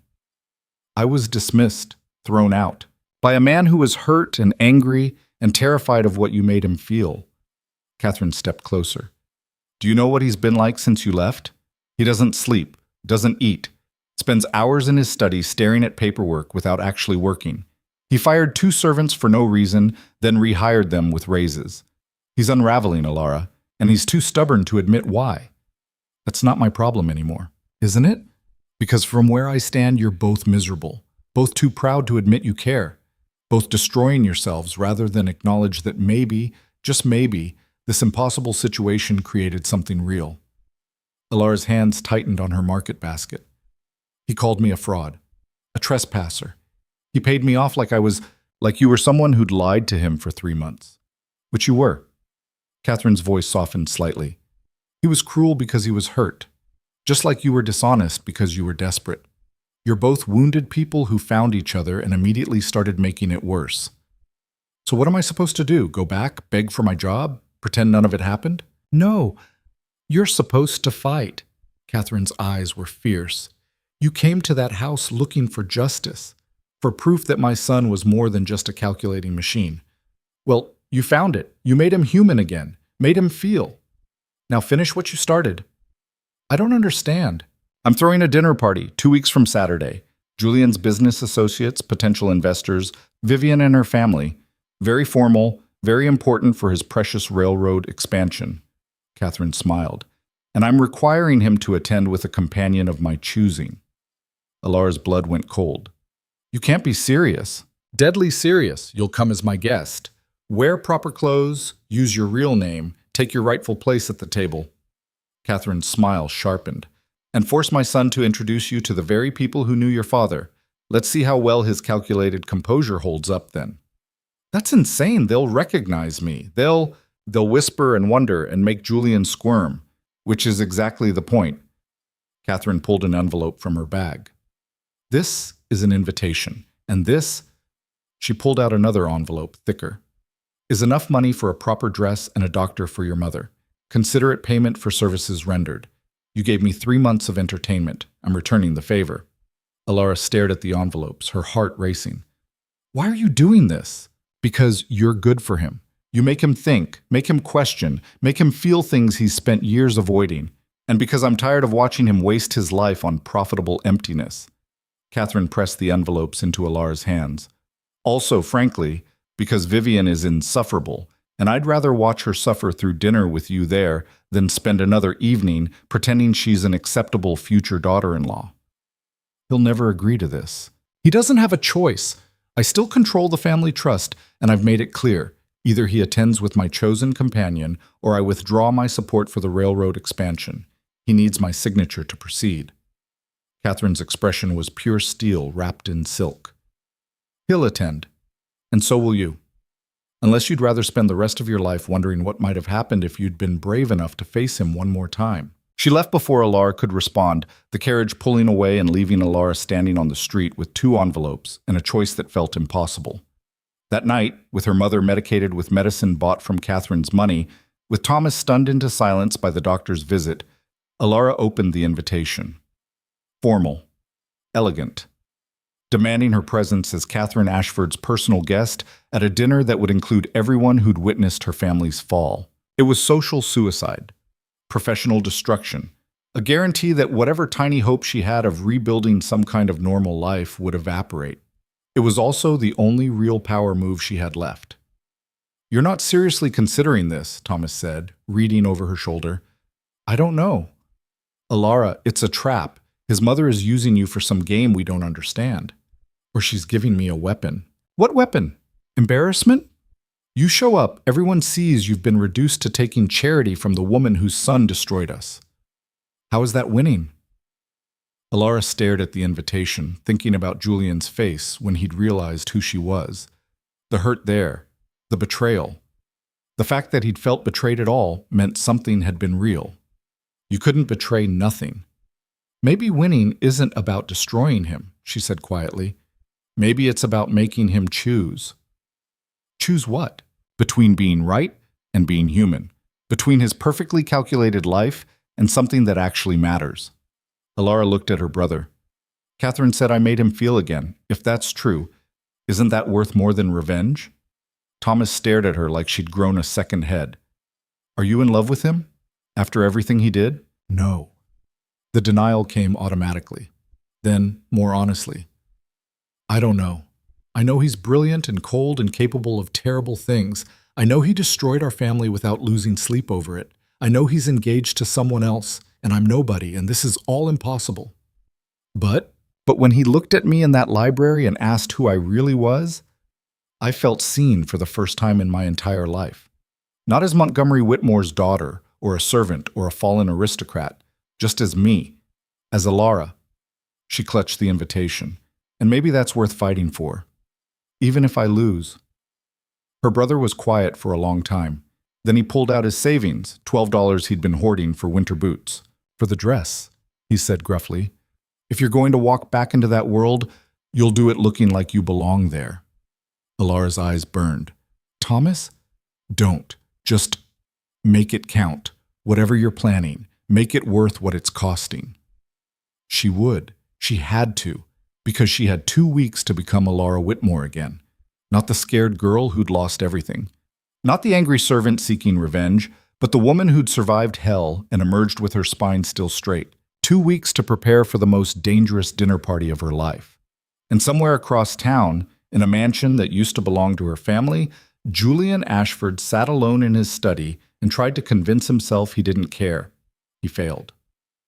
The week after Elara left felt like walking through fog. Everything was muffled, distant, wrong. Julian threw himself into work with desperate intensity.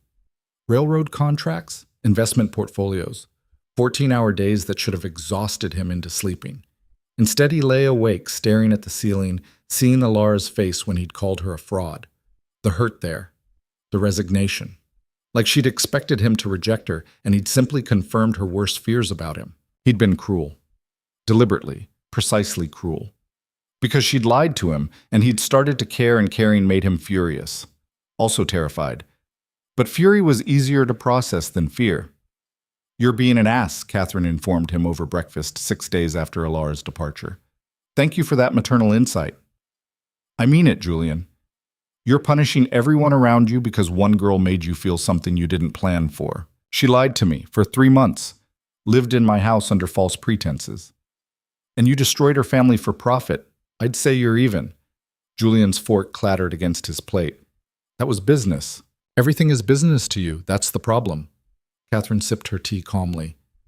"You've spent so long treating life like a ledger that you've forgotten actual people exist behind the numbers. Montgomery Whitmore wasn't a debt to be collected. He was a man with a family.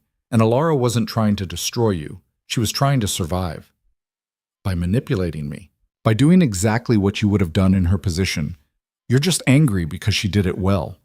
Catherine set down her cup. "Tell me something. When you found out who she was, were you angrier about the deception or about the fact that everything you'd started to feel for her wasn't based on a lie after all?" "What are you talking about?" "You heard me. Which was worse? Learning she'd lied about her name? Or realizing that the intelligence, the anger, the strength you were drawn to were all real?" Julian stood abruptly. "This conversation is over."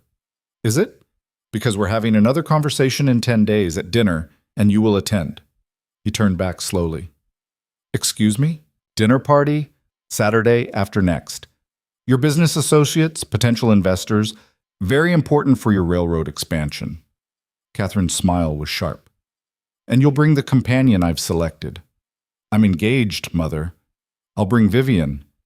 "Vivian will be there with her parents. You'll bring my choice of companion, or I'll withdraw my shares from the railroad trust, and you can explain to your investors why the project just lost 40% of its capital." Julian's hands clenched. "You wouldn't." "Try me." They stared at each other across the breakfast table, and Julian saw the steel in his mother's eyes that had kept their family afloat through war and reconstruction. "Who?" he asked finally. "You'll find out Saturday evening. Be ready at 7. She left him standing there, furious and trapped, and underneath it all, terrified of who she might have chosen. 10 days. That's how long Julian had to prepare himself. He tried to focus on work. Failed spectacularly. Tried to visit Vivian in Richmond. Make amends for his recent distance. That failed too. She took one look at him and said, "You're thinking about someone else. Don't insult me by pretending otherwise." He couldn't even deny it. By Friday, the day before the dinner party, Julian was a wreck. He'd slept maybe 12 hours all week. Had snapped at Daniel so badly the footman had quit, then unquit after Julian apologized and tripled his wages.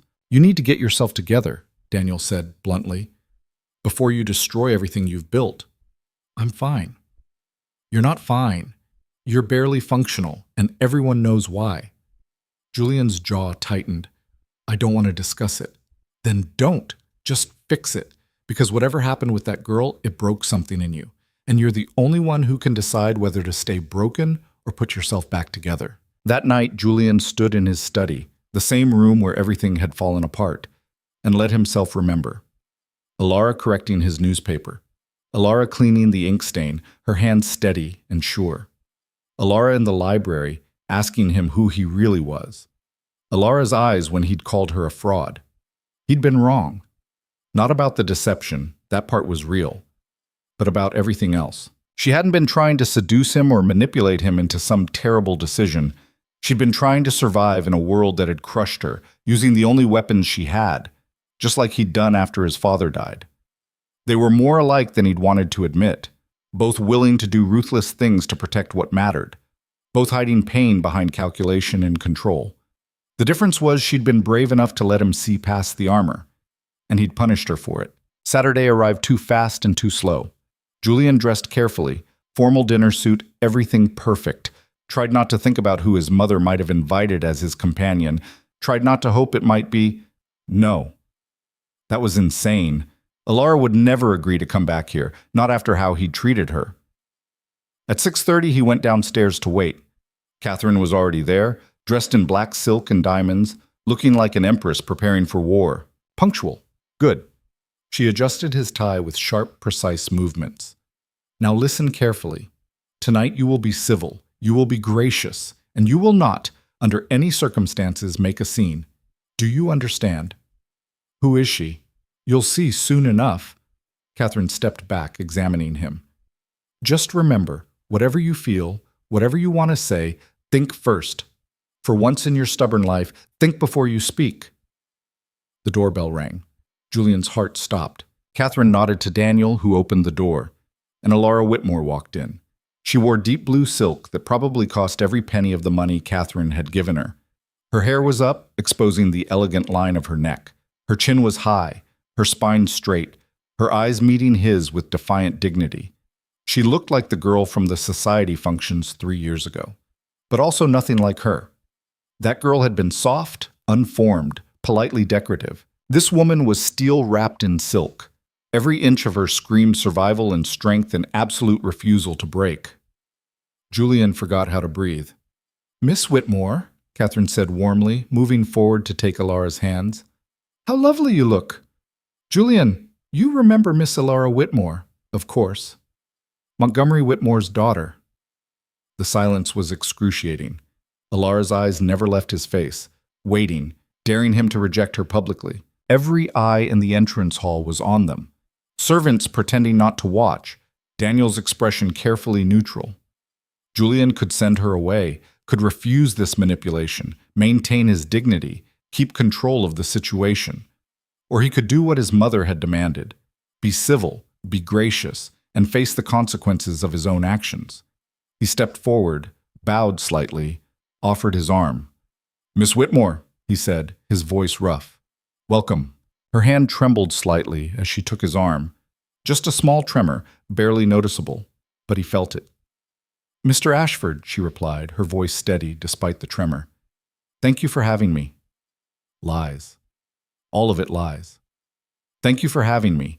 Like she hadn't been thrown out of this house 2 weeks ago. Like he hadn't called her a fraud and a trespasser. Like they were strangers instead of two people who'd seen each other's worst parts and somehow started to care anyway. Catherine led them toward the dining room where the other guests were arriving. Julian could hear Vivian's voice, sharp with confusion, Thomas Webb's jovial greeting, Harrison's measured tones, and in moments they'd all see, would understand, would whisper and speculate and judge. Julian looked down at Elara, at her profile as she steeled herself to walk into a room full of people who'd witnessed her family's destruction. "Why did you agree to this?" he asked quietly. She met his eyes. "Because your mother was right. We're both too proud to admit when we're wrong, so someone had to force the issue." "And you think public humiliation will accomplish that?" "I think truth will, even if it's uncomfortable." Her grip on his arm tightened. "Are you ready?" "No." "Good. Neither am I." They walked into the dining room together, into the stunned silence, into the moment when everything would finally, irrevocably, break open. And Julian realized with terrible clarity that he had no idea what would happen next. For the first time in his carefully calculated life, he was walking blind. The silence in the dining room lasted exactly 3 seconds. Then it shattered like dropped crystal. "Elara Whitmore?" Thomas Webb's voice boomed across the space. "Montgomery's girl. Good heavens, I thought you'd left Virginia." Vivian's face had gone the color of spoiled milk. "What is she doing here?" "She's my guest," Catherine said smoothly, guiding Elara to the seat beside her own. "Julian, don't just stand there. Help Miss Whitmore with her chair. Julian moved mechanically, pulling out Elara's chair. His hand brushed her shoulder as she sat, and she flinched, just slightly, but he felt it. The other guests were filing in now, Marcus Harrison and his wife, looking confused. The younger Webb, nephew, Julian remembered, openly staring. Vivian's parents, Colonel and Mrs. Hamilton, their expressions moving rapidly from shock to outrage. And Vivian herself, taking her seat across from Elara with eyes that promised murder. "Well," Colonel Hamilton said, his voice clipped, "this is unexpected. I wasn't aware the Whitmores were still received in polite company." The barb landed exactly as intended. Elara's spine went rigid. "The Whitmores," Catherine said coolly, "have been a cornerstone of Virginia society for 3 generations. Their current financial difficulties don't erase their lineage or their worth." Financial difficulties. Vivian's laugh was sharp. "Is that what we're calling bankruptcy now?" "Vivian." Julian's voice cut through the room like a blade. She looked at him, startled by the warning in his tone. "What? I'm simply stating facts. The Whitmores lost everything. Their estate, their standing, their... That's enough." "Why? Are we supposed to pretend she belongs here? That she's not just your mother's charity project?" Vivian's eyes glittered with malice. "Or perhaps there's another reason for this farce. Tell me, Julian, does your fiancé deserve to know why you're suddenly so protective of Montgomery Whitmore's daughter?" The implications hung in the air, ugly and deliberate. Elara's hands were white-knuckled in her lap.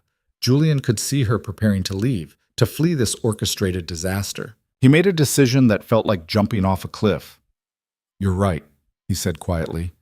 "There is another reason." Every eye turned to him. Catherine's expression flickered with surprise.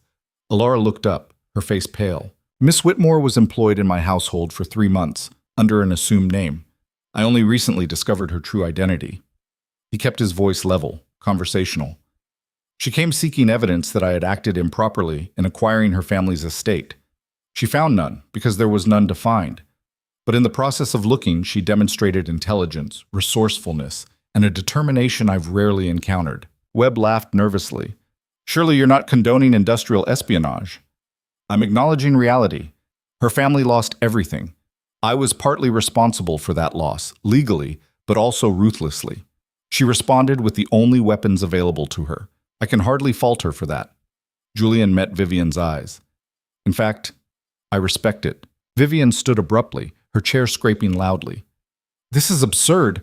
You're defending someone who infiltrated your home under false pretenses, who lied to you for months." "Yes," Julian said, "and I'm the man who called in her father's debt precisely when it would cause maximum damage, who used legal loopholes to seize an estate worth 3 times what was owed, who profited enormously from another family's desperation." He paused. "So perhaps we're both guilty of ruthless pragmatism. The difference is, she was fighting for survival. I was optimizing profit margins." The silence that followed was absolute. Mrs. Harrison spoke first, her voice tentative. "Mr. Ashford, are you saying you regret the Whitmore acquisition?" "Did he?" Julian looked at Elara, at the shock written across her face, at the careful control barely holding her together. "I'm saying that every business decision has human consequences, and I've been very good at ignoring those consequences in favor of favorable returns." He turned to his guests. "Tonight, I'm choosing not to ignore them." Vivian's voice was ice. "How noble! And where does that leave your engagement, your commitments, or do those count as consequences you can ignore?" "That," Julian said carefully, "is a conversation for another time, in private." "No," Vivian's voice rose. "We'll discuss it now, in front of everyone, since you're so fond of public declarations suddenly." She pointed at Elara. "Is this about her? Have you developed some sort of attachment to your former housemaid?" The question hung like a sword. Julian could lie, could deflect, maintain propriety, save face. Or he could tell the truth and damn the consequences. "Yes," he said quietly. The word detonated like a bomb. Vivian went white. "You're joking." "I'm not. She was your servant, a fraud, She was a woman who'd lost everything and was fighting to survive, and she made me question every assumption I've built my life on." Julian's voice was steady, despite the chaos he was unleashing. So yes, I developed an attachment, an inconvenient, inappropriate, completely illogical attachment. Catherine's smile was small and satisfied. Elara looked like she might faint. Colonel Hamilton stood. "This is outrageous. You're engaged to my daughter." "I am. And I've been profoundly unfair to her." Julian turned to Vivian, his voice gentling. "You deserve someone who loves you, someone who chose you for the right reasons, not because it was time to settle down or because your father's railroad connections were valuable. You deserve better than compatibility and mutual respect. You deserve passion, and I can't give you that." "So you're ending our engagement?" Vivian's voice shook. "In front of everyone at a dinner party. I'm being honest with you for the first time since I proposed. If that makes me cruel, so be it. But continuing this charade would be crueler." Vivian stared at him for a long moment. Then she laughed, a broken, furious sound. "You're right," she said. "I do deserve better. Better than a man so cold he calculates love like a business transaction. Better than waiting 3 years for someone to notice I'm more than a favorable merger." She pulled off her engagement ring, set it on the table with a sharp click. "Consider yourself released from your obligations, Mr. Ashford. I hope your housemaid was worth the scandal." She swept from the room, her parents scrambling to follow. The door slammed with finality. The remaining guests looked at each other, then at Julian, then at Elara. "Well," Webb said finally, "that was dramatic." Harrison cleared his throat. "Perhaps we should postpone this dinner, under the circumstances." "No," Catherine said firmly. "We'll eat.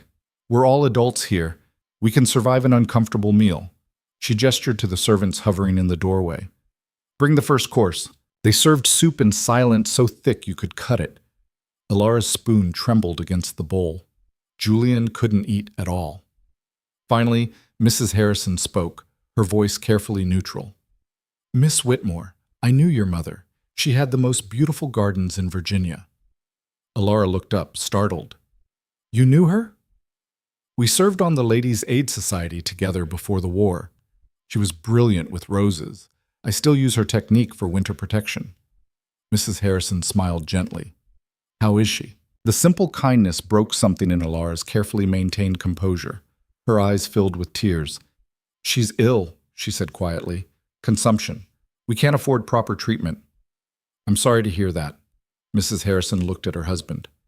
"Marcus, didn't Dr. Pemberton develop a new treatment protocol? Something about dry air and specific medications?" Harrison nodded slowly. "He did. Saw remarkable improvement in several cases." He paused, then seemed to decide something. "I could arrange an introduction, no charge for the initial consultation." "I couldn't possibly," Elara started. "You're not asking. I'm offering. Your mother was kind to my wife when we first moved here. I'd like to repay that kindness." Elara's voice was barely a whisper. "Thank you." The ice in the room cracked slightly. Other guests began to speak, carefully avoiding the elephant of Julian's broken engagement, but also not treating Elara like a pariah. Webb asked about her brother. The younger Webb, James, Julian remembered, inquired politely about her plans. Catherine guided the conversation with expert precision, normalizing the impossible. Julian watched it all in a daze. He'd just destroyed his engagement, potentially damaged important business relationships, and publicly declared feelings he barely understood himself. And Elara was crying silently over someone offering to help her mother. After the main course, she excused herself. Julian waited 30 seconds, then followed. He found her in the conservatory, standing among plants his gardeners maintained but that Elara's mother had designed. She was gripping the edge of a stone planter, breathing carefully. "You shouldn't have done that," she said, without turning around. "Which part?" "Any of it. All of it." She turned to face him, tears tracking down her face. "You just destroyed your engagement, in front of everyone. For what? Some noble gesture, to prove you're capable of human feeling? I did it because it was true." Julian moved closer. "Everything I said in there, it was all true. Vivian deserved honesty, and you deserved something other than dismissal and cruelty. I lied to you for 3 months, and I destroyed your family. Seems like we're even." He stopped a few feet away, maintaining distance. "I've spent the last 2 weeks trying to convince myself I didn't care, that you were just an annoyance, a disruption to my carefully ordered life. But I can't. Every time I close my eyes, I see your face when I called you a fraud. And I hate myself for it. Elara wiped at her tears angrily. Why? Why do you care? I'm nobody. I have nothing. I can't help your business or your social standing or your precious railroad expansion. Caring about me makes no sense. I know, believe me, I know. I've run every calculation. There's no logical reason for this. Julian's voice roughened. But logic isn't working anymore. You broke something in me when you walked into my house pretending to be someone else, and now I can't put it back together. So what? What are you expecting here? Elara's voice rose. That I'll swoon because you made some grand gesture? That I'll forget you destroyed everything my family built? That I'll overlook the fact that you're still the same cold, calculating man who chose profit over people? No. I expect you to be exactly as angry and unforgiving as you have every right to be. Julian took a breath. But I'm asking for a chance anyway. A chance to prove I can be more than what I've been. That I can choose differently. Choose what? You. If you'll let me. Not as a maid or a secret or a disruption, as Elara Whitmore. As someone I want in my life regardless of logic or profit or social standing. Elara stared at him like he'd spoken a foreign language. You're insane. Probably. This will never work. Your business associates will drop you. Society will ostracize us both. Your mother will... She stopped. Your mother orchestrated this entire thing, didn't she? Almost certainly. She wanted this. Wanted you to break your engagement, wanted us to... Elara laughed, the sound edging toward hysteria. She's been manipulating both of us from the beginning. Yes. And I'm choosing to let her win. Julian stepped closer. Because she's right. I've been dead inside since my father died. I built walls so high, nothing could touch me. And you climbed right over them without even trying. I was trying to destroy you. I know. That's what makes it perfect. He was close enough now to see the pulse hammering in her throat. We're both ruthless. Both willing to do terrible things to protect what matters. Both too proud for our own good.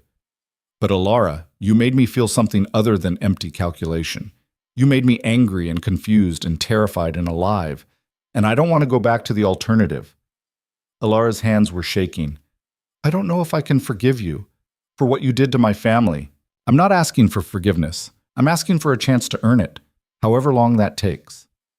And if I can't, if the anger never goes away, then we'll figure it out together, because I'd rather fight with you than have peace with anyone else. She was crying again, but also maybe almost smiling. That's the worst romantic declaration I've ever heard. I'm not good at romance. I'm good at contracts and leverage and calculated risk. But this, he gestured between them. This is not calculated. This is terrifying, and I'm choosing it anyway. Elara shook her head, but her expression was softening. You're going to regret this. When the scandal breaks, when business partners withdraw, when you realize I'm still Montgomery Whitmore's daughter, and I'll never forget what you cost us. Maybe, but I'll regret it less than I'd regret sending you away again. Julian extended his hand, palm up, an offering. Stay. Not in the servants' quarters, not as a secret. Stay as yourself. Let me try to make this right. You can't make it right. The house is gone. The money is gone. My father is broken and my mother is dying and my brother works himself bloody trying to keep us fed. You can't fix any of that. No, but I can help, if you'll let me. His hand was still extended. Dr. Pemberton is the best physician in Virginia. I'll pay for your mother's treatment. I'll find your brother decent work that won't destroy him. I'll help your father... Stop. Elara's voice cracked. Don't make promises you can't keep. I keep all my promises. Ask anyone. It's my only reliable quality. She looked at his hand, then at his face, searching for something. Why should I trust you? You shouldn't. I've given you every reason not to. But I'm asking anyway. Julian's voice dropped. Please, Elara, let me try. The silence stretched. Outside, he could hear the dinner party continuing without them. Catherine's voice managing the awkwardness. Polite conversation resuming. Then Elara took his hand. Her palm was rough from work, her fingers cold. But she held on. One chance, she said. You get one chance to prove you're more than numbers and profit margins.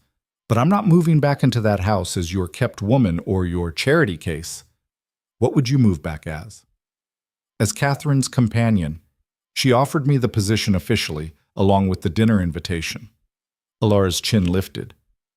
It's legitimate work, respectable, and it keeps me close enough to watch you, to see if you actually mean any of this. Fair enough. Julian turned her hand over, looking at the calluses, the cracks from lye soap. I'm sorry for what this cost you, for not seeing it until you forced me to look. Pretty words. Let's see if they translate to action. They stood there in the conservatory, hands linked, both of them terrified and angry, and maybe hopeful. Catherine found them 10 minutes later. The guests are leaving, she announced. Harrison mentioned something about giving you time to sort out the mess you've made. Webb thinks you've lost your mind, and Mrs. Hamilton called you several names I won't repeat in polite company. She smiled. All in all, a successful evening.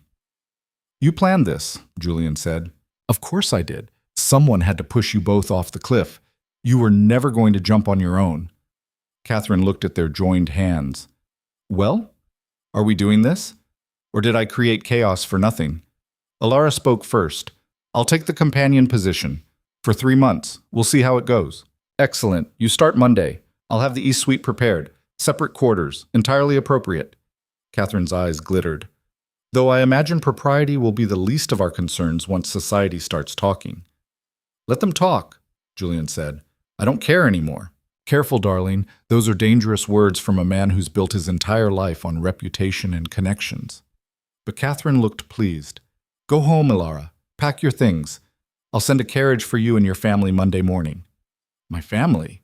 You don't think I'd let your mother continue living in that horrible boarding house, do you? There's a cottage on the property, small but comfortable. Your family will stay there while we arrange proper medical care and find your brother suitable employment. Catherine waved a dismissive hand. Consider it back payment for the garden designs your mother contributed. They've saved me thousands in landscaping costs over the years. Elara's eyes filled again. I can't. You can and you will. Consider it an investment in my son's humanity. If he's going to insist on caring about people, we might as well do it properly. Catherine softened slightly. Your mother was kind to me once when I first married into this family, and everyone else treated me like an interloper. I don't forget kindness. Julian called for his carriage to take Elara home, walked her to the door himself, aware of servants watching, of gossip already spreading. At the carriage, Elara paused. This is insane. You know that, right? Completely. Your business will suffer. People will drop you. Some will. Others will respect the honesty. Julian helped her into the carriage. And if they don't, I'll build something else. I'm good at building. You're good at destroying too. Don't forget that. I won't. You won't let me. She almost smiled. No, I definitely won't. The carriage pulled away. Julian stood in the cold, watching it disappear, feeling like he'd just set fire to his entire life. Behind him, Catherine spoke. That went better than expected. You're terrifying. Thank you. Now, come inside before you catch pneumonia.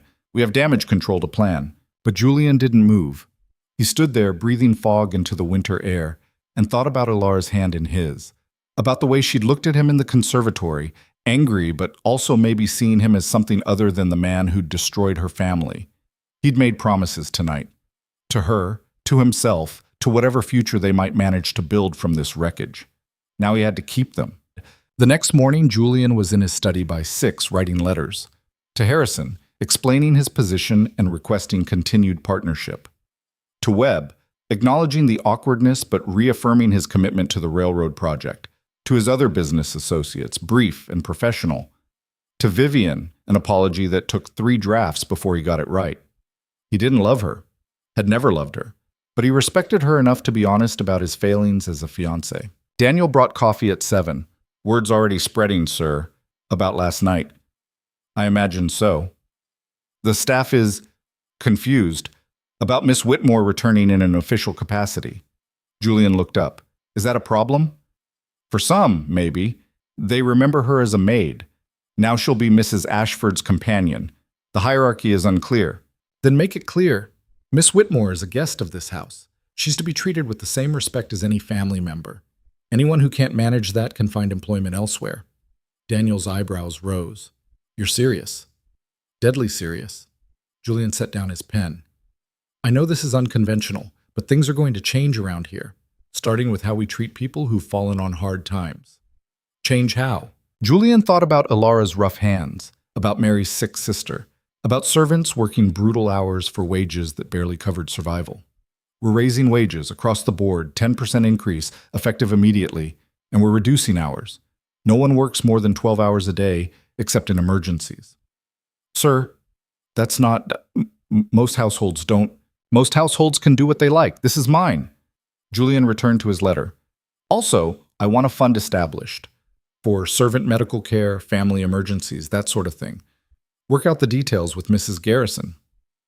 Daniel was quiet for a moment. Then, Miss Whitmore really got to you, didn't she? She made me look at things I'd been avoiding, yes. Well, Daniel's voice held something that might have been approval. About time someone did. Monday morning arrived too fast. Julian was nervous, which was ridiculous. He'd negotiated million-dollar contracts without breaking a sweat. He'd faced down hostile investors, ruthless competitors, his own mother. But the thought of Elara walking back through that door, this time as an equal, made his hands shake. Catherine was serene. Stop pacing. You look like a caged animal. What if she changes her mind? What if she decides it's not worth the scandal? Then you'll have learned an important lesson about consequences. Catherine sipped her tea. But she won't. She's too curious to see if you'll actually follow through. At 10, the carriage arrived. Elara stepped out first, wearing a simple dress that was still leagues better than the maid's uniform. Her mother followed, leaning heavily on Thomas's arm, a frail woman who must have been beautiful once, now consumed by illness. Her father came last, looking around at the house that used to be his with an expression Julian couldn't quite read. Catherine went to greet them herself. Julian hung back, letting his mother manage the introductions, the explanations about the cottage, the medical arrangements. But Elara's eyes found his across the entrance hall. She mouthed something.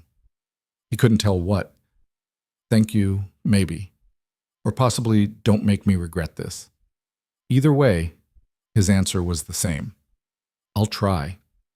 The next weeks were strange and difficult, and nothing like Julian had imagined. Elara moved into the East Suite, beautiful rooms that had once belonged to his grandmother. She spent her mornings reading to Catherine, her afternoons helping with household management, her evenings with her family in the cottage. She was polite to Julian, distantly civil. They barely spoke beyond necessities. It was torture, but he'd promised her time, space to decide if she could forgive him.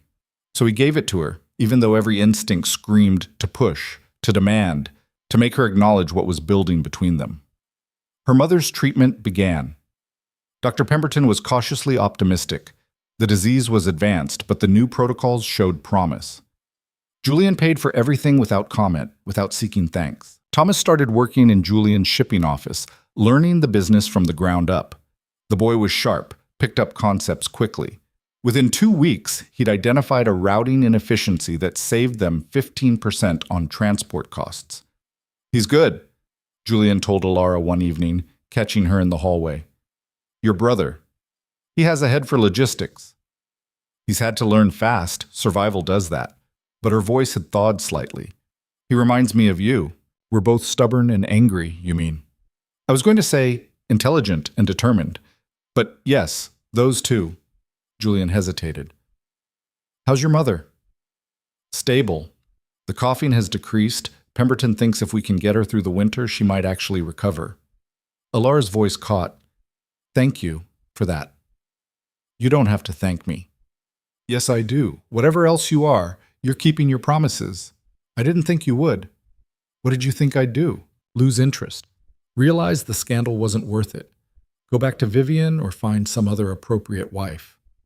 Julian shook his head. I'm many things, Elara, but I'm not a man who goes backward. She studied him for a long moment. No, I suppose you're not. It wasn't forgiveness, but it was something.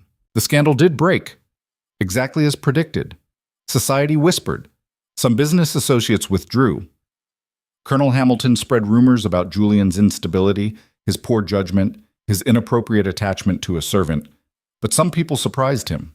Harrison doubled down on the railroad investment. I've known you 5 years, Ashford. Never seen you look alive until now. Whatever she did to you, I say good. Mrs. Harrison invited Elara to tea. Other women followed, curious about the girl who'd infiltrated Virginia's most eligible bachelor's household and emerged victorious. Webb was cautious, but didn't withdraw entirely. You're gambling big, boy. Hope you know what you're doing. So do I, Julian admitted. Vivian left for Boston. Her engagement to a shipping magnate's son was announced 6 weeks later. Julian sent congratulations and a generous wedding gift. She sent back a note. At least you taught me to recognize real feelings when I see them. Good luck with yours. Through it all, Elara watched, judging, evaluating, deciding whether he meant any of it. 2 months in, things shifted. Julian was in the library late, reviewing contracts, when Elara appeared in the doorway. You're still awake, she said.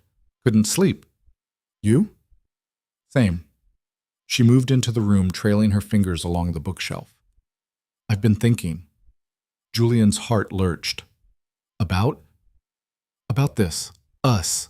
Whatever this is. She turned to face him. You've kept every promise. Changed policies that cost you money but helped people. Taken care of my family without asking for anything in return. Endured scandal without complaint. She paused. Why? Because I meant what I said. About wanting to be different. Better. For me? Because of you. But for myself, too. Julian set down his pen. I spent years being ruthless because I thought that was strength. You showed me I was just scared. Scared of caring. Scared of losing. Scared of being my father. A man who felt everything and lost everything. He met her eyes. But I'm more scared of being empty. Of optimizing my life into meaningless efficiency. Elara moved closer. I'm still angry at you. I know. I may always be angry. Some part of me will probably never forgive you for what you cost us. I understand. But she stopped in front of his desk. I'm starting to see who you could be. Separate from who you've been. And that person, I might be able to care about that person. Julian's breath caught. Might? I'm trying to be honest. It's complicated. Complicated I can work with. He stood, moving around the desk but maintaining distance. What would help? More time? Different arrangements? Tell me what you need. I need to know this isn't some temporary reformation. That 6 months from now you won't revert to calculating profit over people. I can't promise I'll never make mistakes. I'll probably be ruthless again. Probably make decisions you disagree with. Julian's voice roughened. But I can promise I'll never stop seeing the human cost. I'll never go back to treating people like numbers. You won't let me. And I don't want to. How can you be sure? Because you changed how I see the world. And I can't unknow what you taught me. He took a careful step closer. I know who my father was now. He wasn't weak for caring. He was brave. Braver than I've ever been. And if I can be half as brave, maybe I can be someone worthy of this. Of you. Elara's eyes were bright. You really mean it. Every word. She crossed the remaining distance between them, close enough that he could see the pulse in her throat, the way her hands trembled slightly. Then kiss me, she said, and let's see if this insane thing we're building can actually work. Julian cupped her face in his hands, thumbs brushing away tears. She didn't seem to know she was crying. Are you sure? No, but I'm choosing it anyway. He kissed her then, gentle at first, then deeper as she pressed closer. She tasted like tears and tea, and something that might have been hope. Her hands fisted in his shirt, holding on like she was afraid he might disappear. When they finally broke apart, both breathing hard, Elara laughed shakily. We're definitely insane. Completely. Julian rested his forehead against hers. Worth it, though. Ask me again in 6 months. I'll ask you every day if you want. That's too much. You'll get annoying. Probably. He smiled against her hair. But you'll tell me. You're not good at suffering in silence. Neither are you, apparently. They stood there in the library, holding each other, both of them damaged and difficult, and choosing this complicated thing anyway. Outside, winter was giving way to early spring. In the cottage, Elara's mother was sleeping without coughing for the first time in months. Thomas was learning a trade that might actually build him a future. Her father had started speaking again, tentative but present.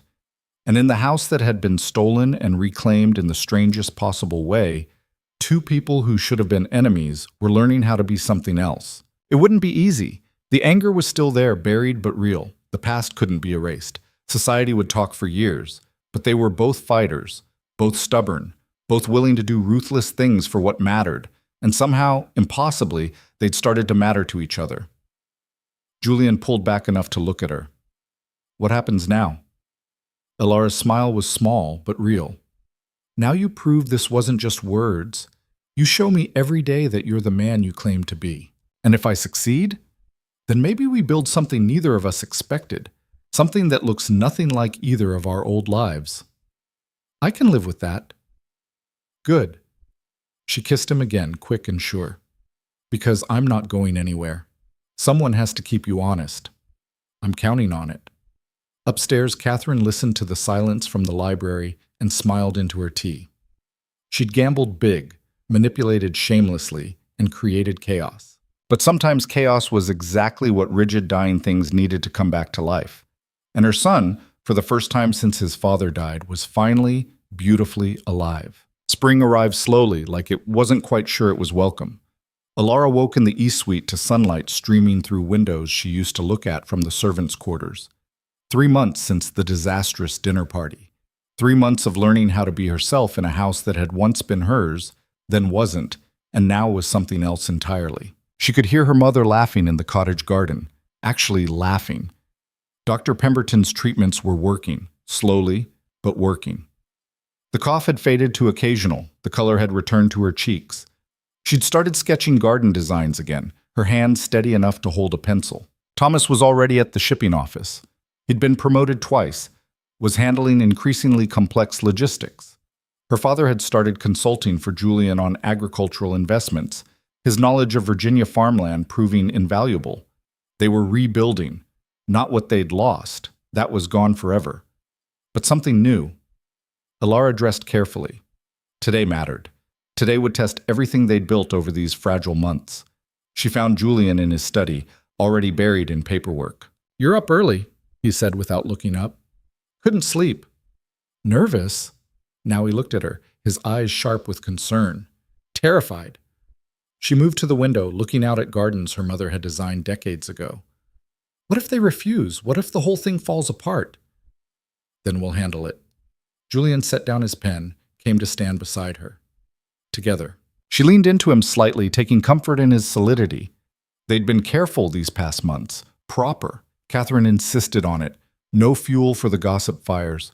But moments like this, private and real, they allowed themselves. "I keep thinking about my father's face when I told him," Elara said quietly. "He looked at me like I'd betrayed him all over again." "You're not betraying anyone. You're building something fair." "Fair for whom? We lost everything. Your proposal doesn't give us back what we had." "No. But it gives you something you earned yourself. That's worth more." Was it? Elara wanted to believe that. Had spent weeks convincing herself it was true. Today would prove whether she was right. At 10 o'clock, the library filled with people. Montgomery Whitmore sat rigid in his chair, looking older than his 53 years, but more present than he'd been in months. Beside him, Elara's mother, thin but upright, her hand clutching her husband's. Thomas stood behind them, his young face hard with suspicion. Across the room, Julian's lawyer, a sharp-eyed man named Cartwright, arranged documents on the table. Harrison was there as a witness, along with Catherine and a notary. Elara took her seat between the two camps, literally and figuratively. Julian stood. "Thank you all for coming. I know this is unusual, uncomfortable even, but I believe it's necessary." Montgomery's voice was rough. "You said you had a proposal regarding the estate. I'm here. Make it." 6 months ago, I acquired the Whitmore estate through legal means. The debt was legitimate, the seizure by the book. But the timing... Julian paused, and Elara saw him choose honesty over self-protection. The timing was calculated to maximize your losses and my gains. It was ruthless. And while legal, it wasn't honorable. "So you're admitting you destroyed us deliberately?" Montgomery's hands clenched. "That's supposed to make this better?" "No. It's supposed to acknowledge truth." Julian gestured to the documents. "I'm proposing to restore partial ownership of the estate to the Whitmore family." Silence crashed through the room. What? Montgomery half rose from his chair.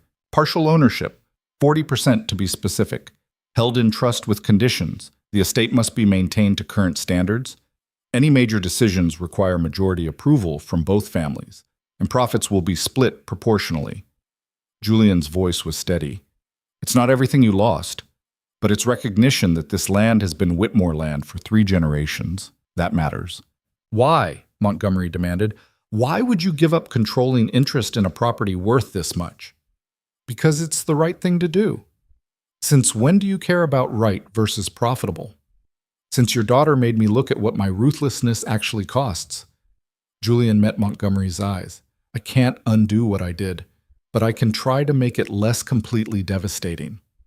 Elara's father looked at her, his expression unreadable. Did you know about this? I knew he was planning something, not the specifics. She'd insisted on that, wanted to see what Julian would propose without her influence, needed to know if his change was real or performance.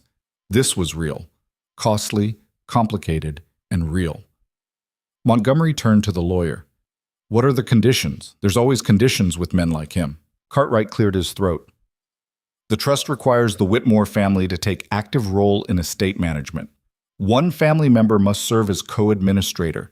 Decisions on land use, major improvements, and tenant agreements require consensus. If consensus can't be reached, Mrs. Catherine Ashford serves as tiebreaker. So he keeps control, Thomas said bitterly. Just dresses it up as partnership. 51% means I can't be completely overruled on issues affecting my other business interests tied to this property, Julian said. But 49% means you can block anything you find objectionable. It's actual power, not token gesture. Harrison spoke up. I've reviewed the proposal. It's legitimate. More than fair, frankly. Most men in Ashford's position would tell you to be grateful for the cottage and the medical care and let it lie. And what does he get out of this? Montgomery's voice was sharp with suspicion. My daughter? Is that the trade? We get partial ownership and he gets Elara? The room went very quiet. No, Julian said flatly. Elara makes her own choices. This proposal stands regardless of her personal decisions. If she told me right now she never wanted to see me again, the offer wouldn't change. Why should I believe that? Because it's in writing. Julian pushed a document across the table. Clause 17. The trust and ownership transfer are irrevocable and unconditional. No provisions regarding personal relationships, marriage, or future arrangements. You get 40% of this estate because it should be yours, not because of anything involving your daughter. Elara's throat was tight. She'd asked him to prove his change was real. Here was proof. A legally binding document that cost him real power and got him nothing guaranteed in return. Her father read the document slowly, his hands shaking slightly. Her mother leaned over, reading with him, her eyes filling with tears. This is real, her mother whispered. Montgomery, this is real. I can see that. Her father's voice was rough. What I can't see is why. Why give away something you fought to acquire? Julian looked at Elara. Just for a moment, his careful composure slipping enough to show the uncertainty underneath. She gave the smallest nod. Permission. Because I'm in love with your daughter, Julian said quietly, and I can't ask her to build a life with me on the foundation of her family's destruction. So I'm trying to rebuild that foundation into something we can both live with. Montgomery's eyes narrowed. You're asking to marry her? Eventually, if she'll have me, but that's her choice to make when and if she's ready. Julian's voice strengthened. This is about doing what should have been done 6 months ago, treating you as people, not obstacles to profit. The rest, whatever happens between Elara and me, that's separate. Is it? Her father looked at Elara. Is this what you want? Partnership with the man who ruined us? A future in this house? Elara stood, her heart hammering. I don't know what I want yet, but I know what I don't want. I don't want to spend my life drowning in anger and loss. I don't want Thomas working himself to death or Mother dying because we can't afford medicine. I don't want you staring out windows at nothing while the world moves on without us. So you'd trade our pride for comfort, our dignity for partial ownership? I'd trade bitterness for possibility. Elara's voice shook but held. We lost everything, Father. This doesn't restore it, but it gives us something to build on. And yes, I care about him. She gestured at Julian, which makes me furious and confused and sometimes sick with guilt. But I care. And he's trying.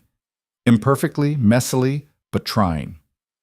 By giving us back scraps of what he stole, by acknowledging he was wrong, by changing policies that cost him money but help people, by keeping every promise he makes, even when it's inconvenient.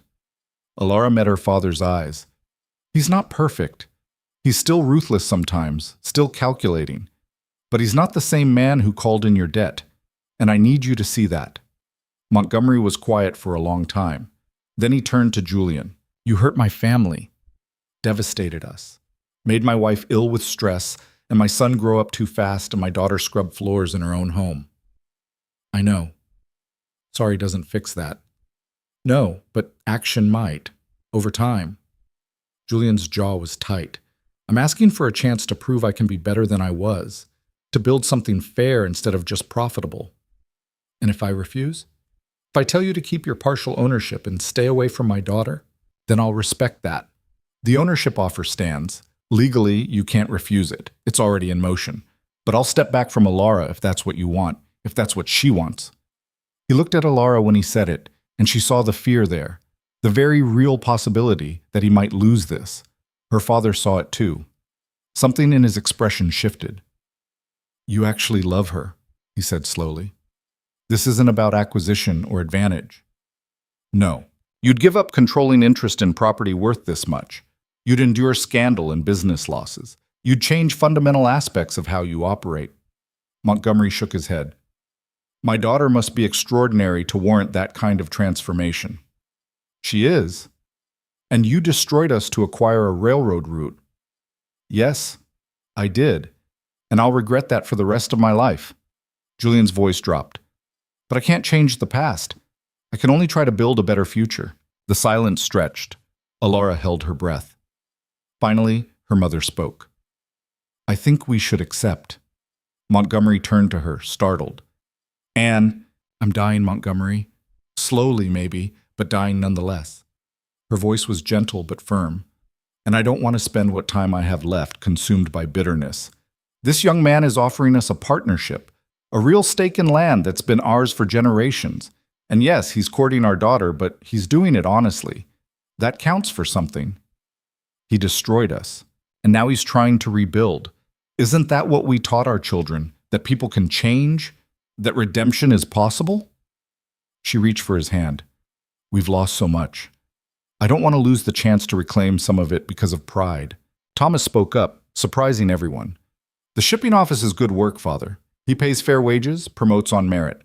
I've learned more in 3 months there than I learned in a year at the docks. And he didn't have to hire me.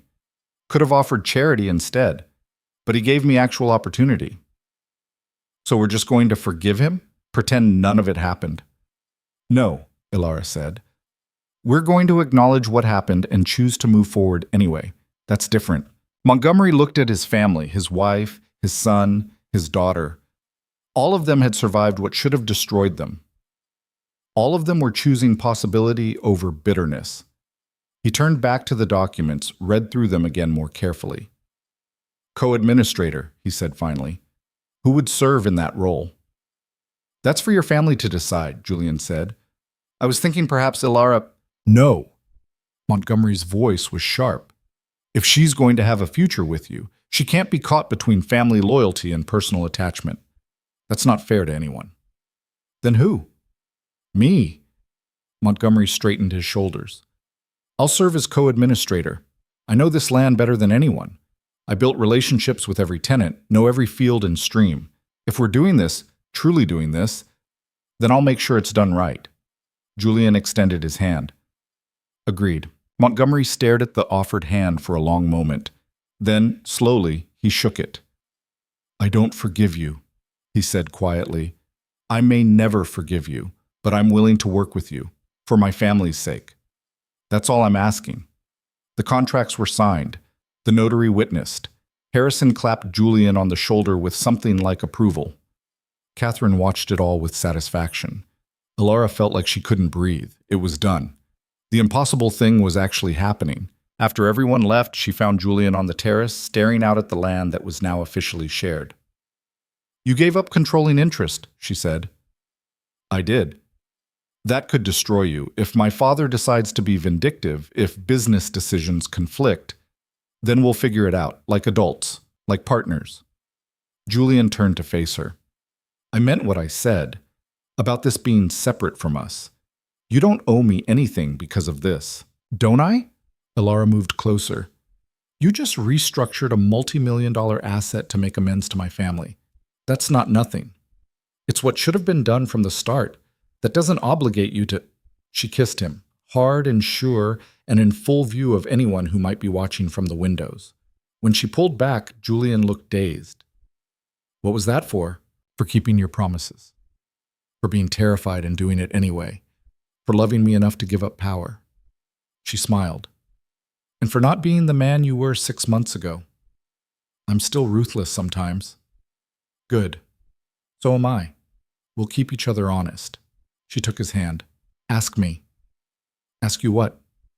What you told my father you'd ask eventually. Ask me now. Julian's breath caught. Elara, ask me before I lose my nerve. He pulled her closer, his hands framing her face.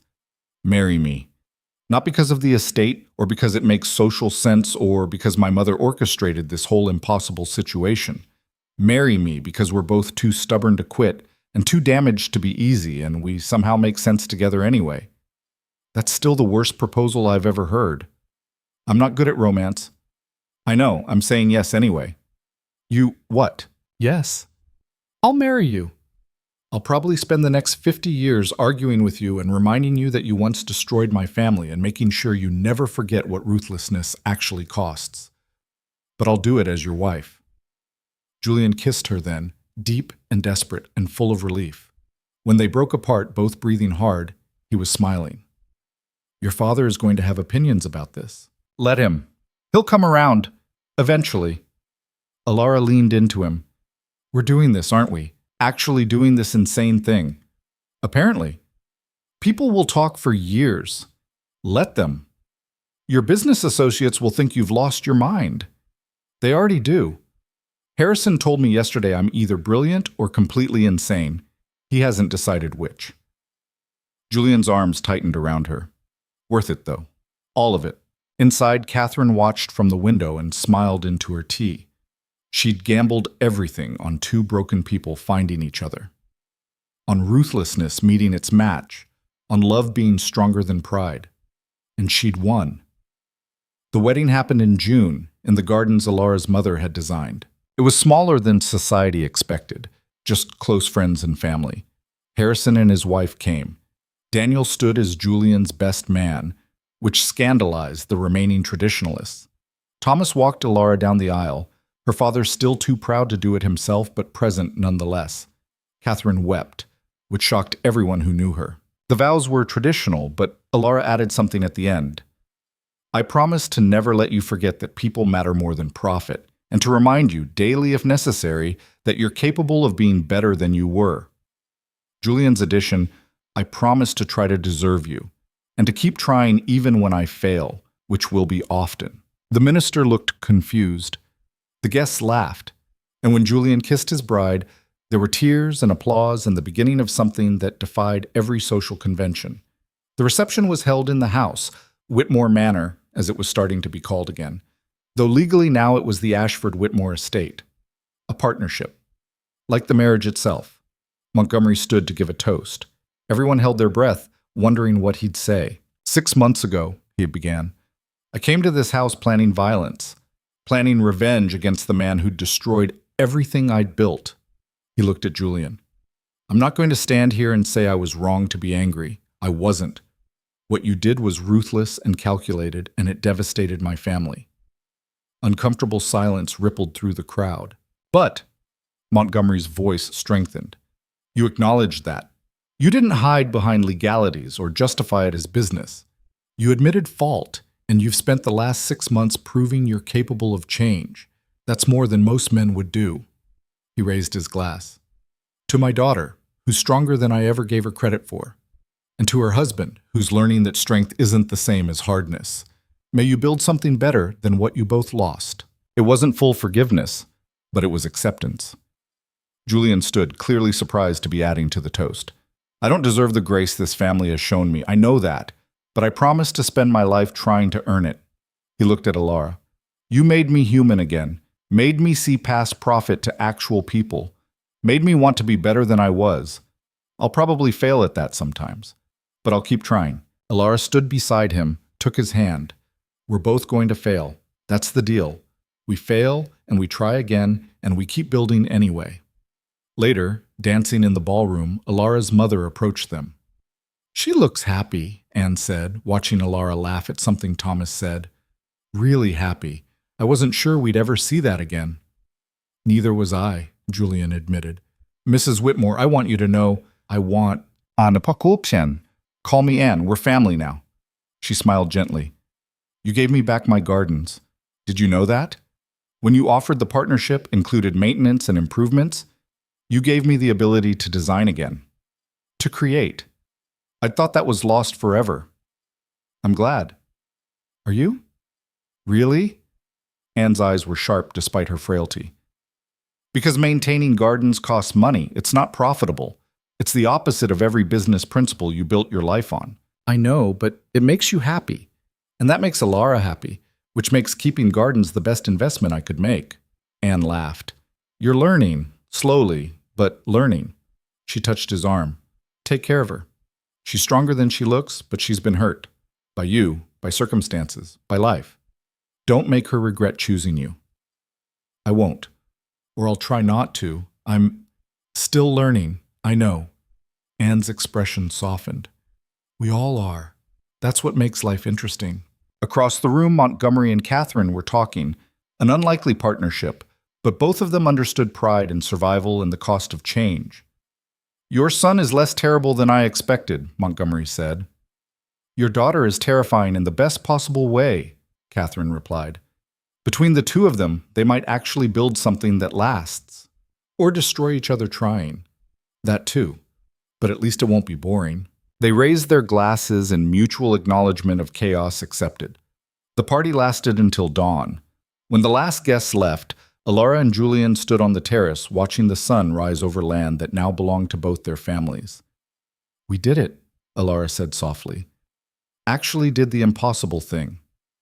We did it messy and imperfect and probably scandalously.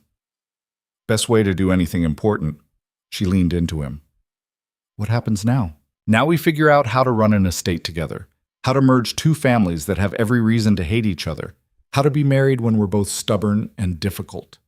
Julian kissed her temple.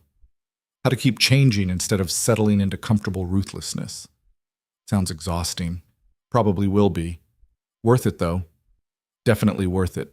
They stood there as morning light turned the gardens gold, both of them thinking about the journey that had brought them here. Destruction and survival. Anger and forgiveness, loss and rebuilding. It wasn't a fairy tale ending.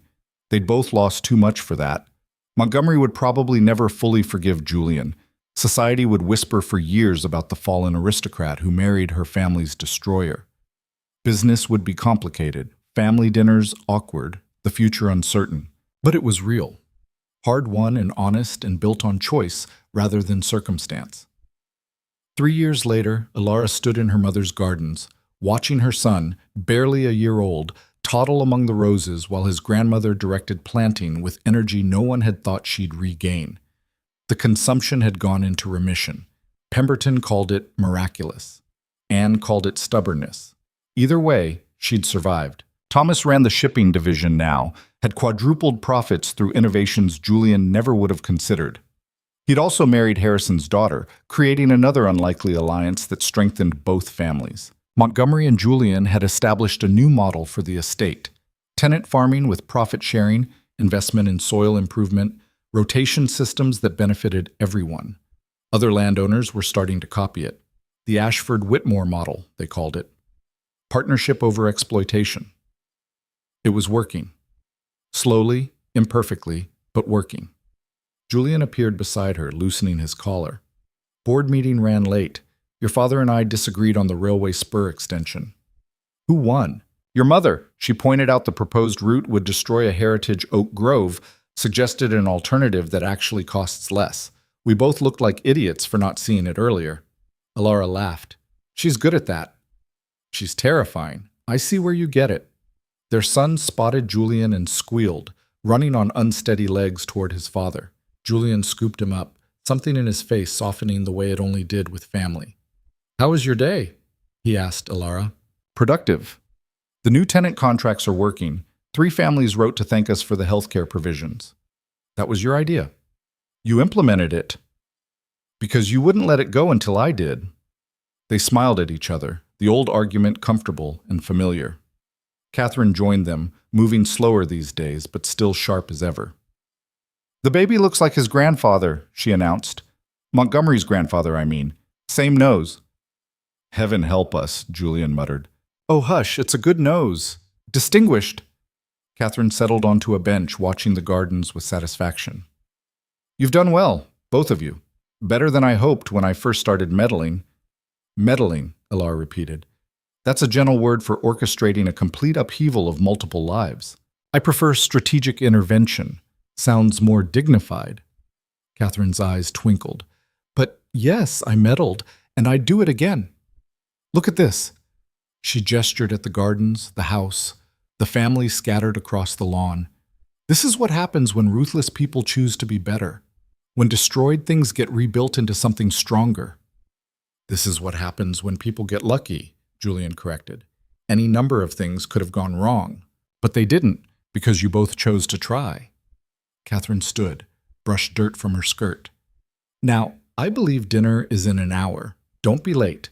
Your father-in-law gets irritable when we keep him waiting." She left them there, 3 generations of an impossible family learning how to exist together. Elara took Julian's free hand, the one not holding their son. "She's right, you know. We did choose this. Every day we keep choosing it. Even when it's hard? Especially then. Easy doesn't build anything that lasts." Philosophical today. "I've been reading your father's journals. The ones your mother gave me." Elara squeezed his hand. He wrote about the cost of loving completely, about how it terrified him, how he failed at it sometimes, but how it was the only thing that made life worth living. Julian was quiet for a moment. "I spent so long trying not to be him, afraid that caring deeply meant losing everything. And now? Now I think maybe he was braver than I gave him credit for. Braver than I was, certainly." He looked down at their son, then at her. "I'm glad you made me remember that. I'm glad you let me." They walked back toward the house as evening settled over the estate. Through the windows, they could see Montgomery setting the table, a task he'd taken on himself, said it gave him something useful to do. Anne was laughing with Thomas's wife about something. Catherine was pouring wine. It was imperfect, complicated, built on ruins and compromise and daily choice. It was home. That night, after dinner and family chaos and putting their son to bed, Elara found Julian in his study. He was reviewing contracts but looked up when she entered. "Remember when you asked me in this room if anything between us was real?" she said. "I remember. I didn't have an answer then. I do now." She moved to him, into his arms. All of it was real. The anger, the manipulation, the slow recognition that maybe we weren't enemies after all real. Even the terrible parts? Especially those, because they made the good parts matter. She kissed him softly. "I'm glad Catherine meddled. I'm glad you were ruthless enough to destroy my family, because it led to you being brave enough to help rebuild it. I'm glad for all of it, even the parts that hurt." Julian pulled her closer. "I'm glad you climbed over my walls instead of respecting them. I'm glad you made me feel something other than empty ambition. I'm glad you chose to stay when you had every reason to leave. Still terrible at romance. Still saying yes anyway? Every day?" They stood there in the study where everything had broken apart and been rebuilt. 2 people who shouldn't have worked, but somehow did. Outside, spring rain began to fall on gardens that had been lost and reclaimed, on land that had been stolen and returned, on a future that had been destroyed and rebuilt into something neither of them had imagined. The Whitmore-Ashford legacy wasn't about what they'd inherited or what they'd lost. It was about what they'd chosen to build from the ruins. Together. Imperfectly. Honestly. And that, Elara thought, as Julian's arms tightened around her, was worth more than any estate or fortune or untarnished reputation could ever be. They'd both fallen, both broken. Both learned that sometimes the only way to rise was to choose to climb, together, even when the height seemed impossible. Especially then. Years later, when their children asked how they met, Elara would tell them the truth. About loss and anger and desperation. About a girl who infiltrated her enemy's house seeking revenge and found something else instead. About a man who destroyed lives for profit and learned, slowly, painfully, to value people over margins. So it was love at first sight? Their daughter would ask. No, Elara would say. It was hate at first sight, then confusion, then reluctant respect. Love came later, when we weren't looking for it, when we'd both been broken open enough to actually see each other. That doesn't sound romantic, her son would complain. It wasn't. It was messy and difficult, and we both made terrible choices. She'd smile at Julian across the room, and he'd smile back with the same complicated affection they'd been building for decades. But it was real, and real is better than romantic. Is it? Their daughter would press. Always, Julian would say, joining the conversation. Romance is easy. It's the fantasy version of love, all grand gestures and perfect moments. Real love is choosing each other even when it's hard, even when you're angry or tired, or you've fundamentally disagreed on agricultural policy for the third time this week. That's very specific, Father. Your grandfather and I had a disagreement. We'll resolve it. We always do. And they would, because that's what they'd built. Not perfection, but resilience. Not happiness untouched by conflict, but the ability to weather storms together. The estate would continue to thrive under their partnership model. Other families would adopt their innovations. The Whitmore-Ashford name would become synonymous, not with scandal, but with progressive change and unlikely redemption. But that would come later. For now, in this moment, Elara and Julian simply held each other in a study that had witnessed their worst and best moments, and chose, again, as they did every day, to keep building. The rain fell, the gardens grew, and two people who'd started as enemies learned, slowly and imperfectly, what it meant to be family. Not despite their history, but because of it. Not erasing the pain, but transforming it into something that could sustain them. Building a legacy not of what they'd inherited or destroyed, but of what they'd had the courage to create together. And in the end, that was everything.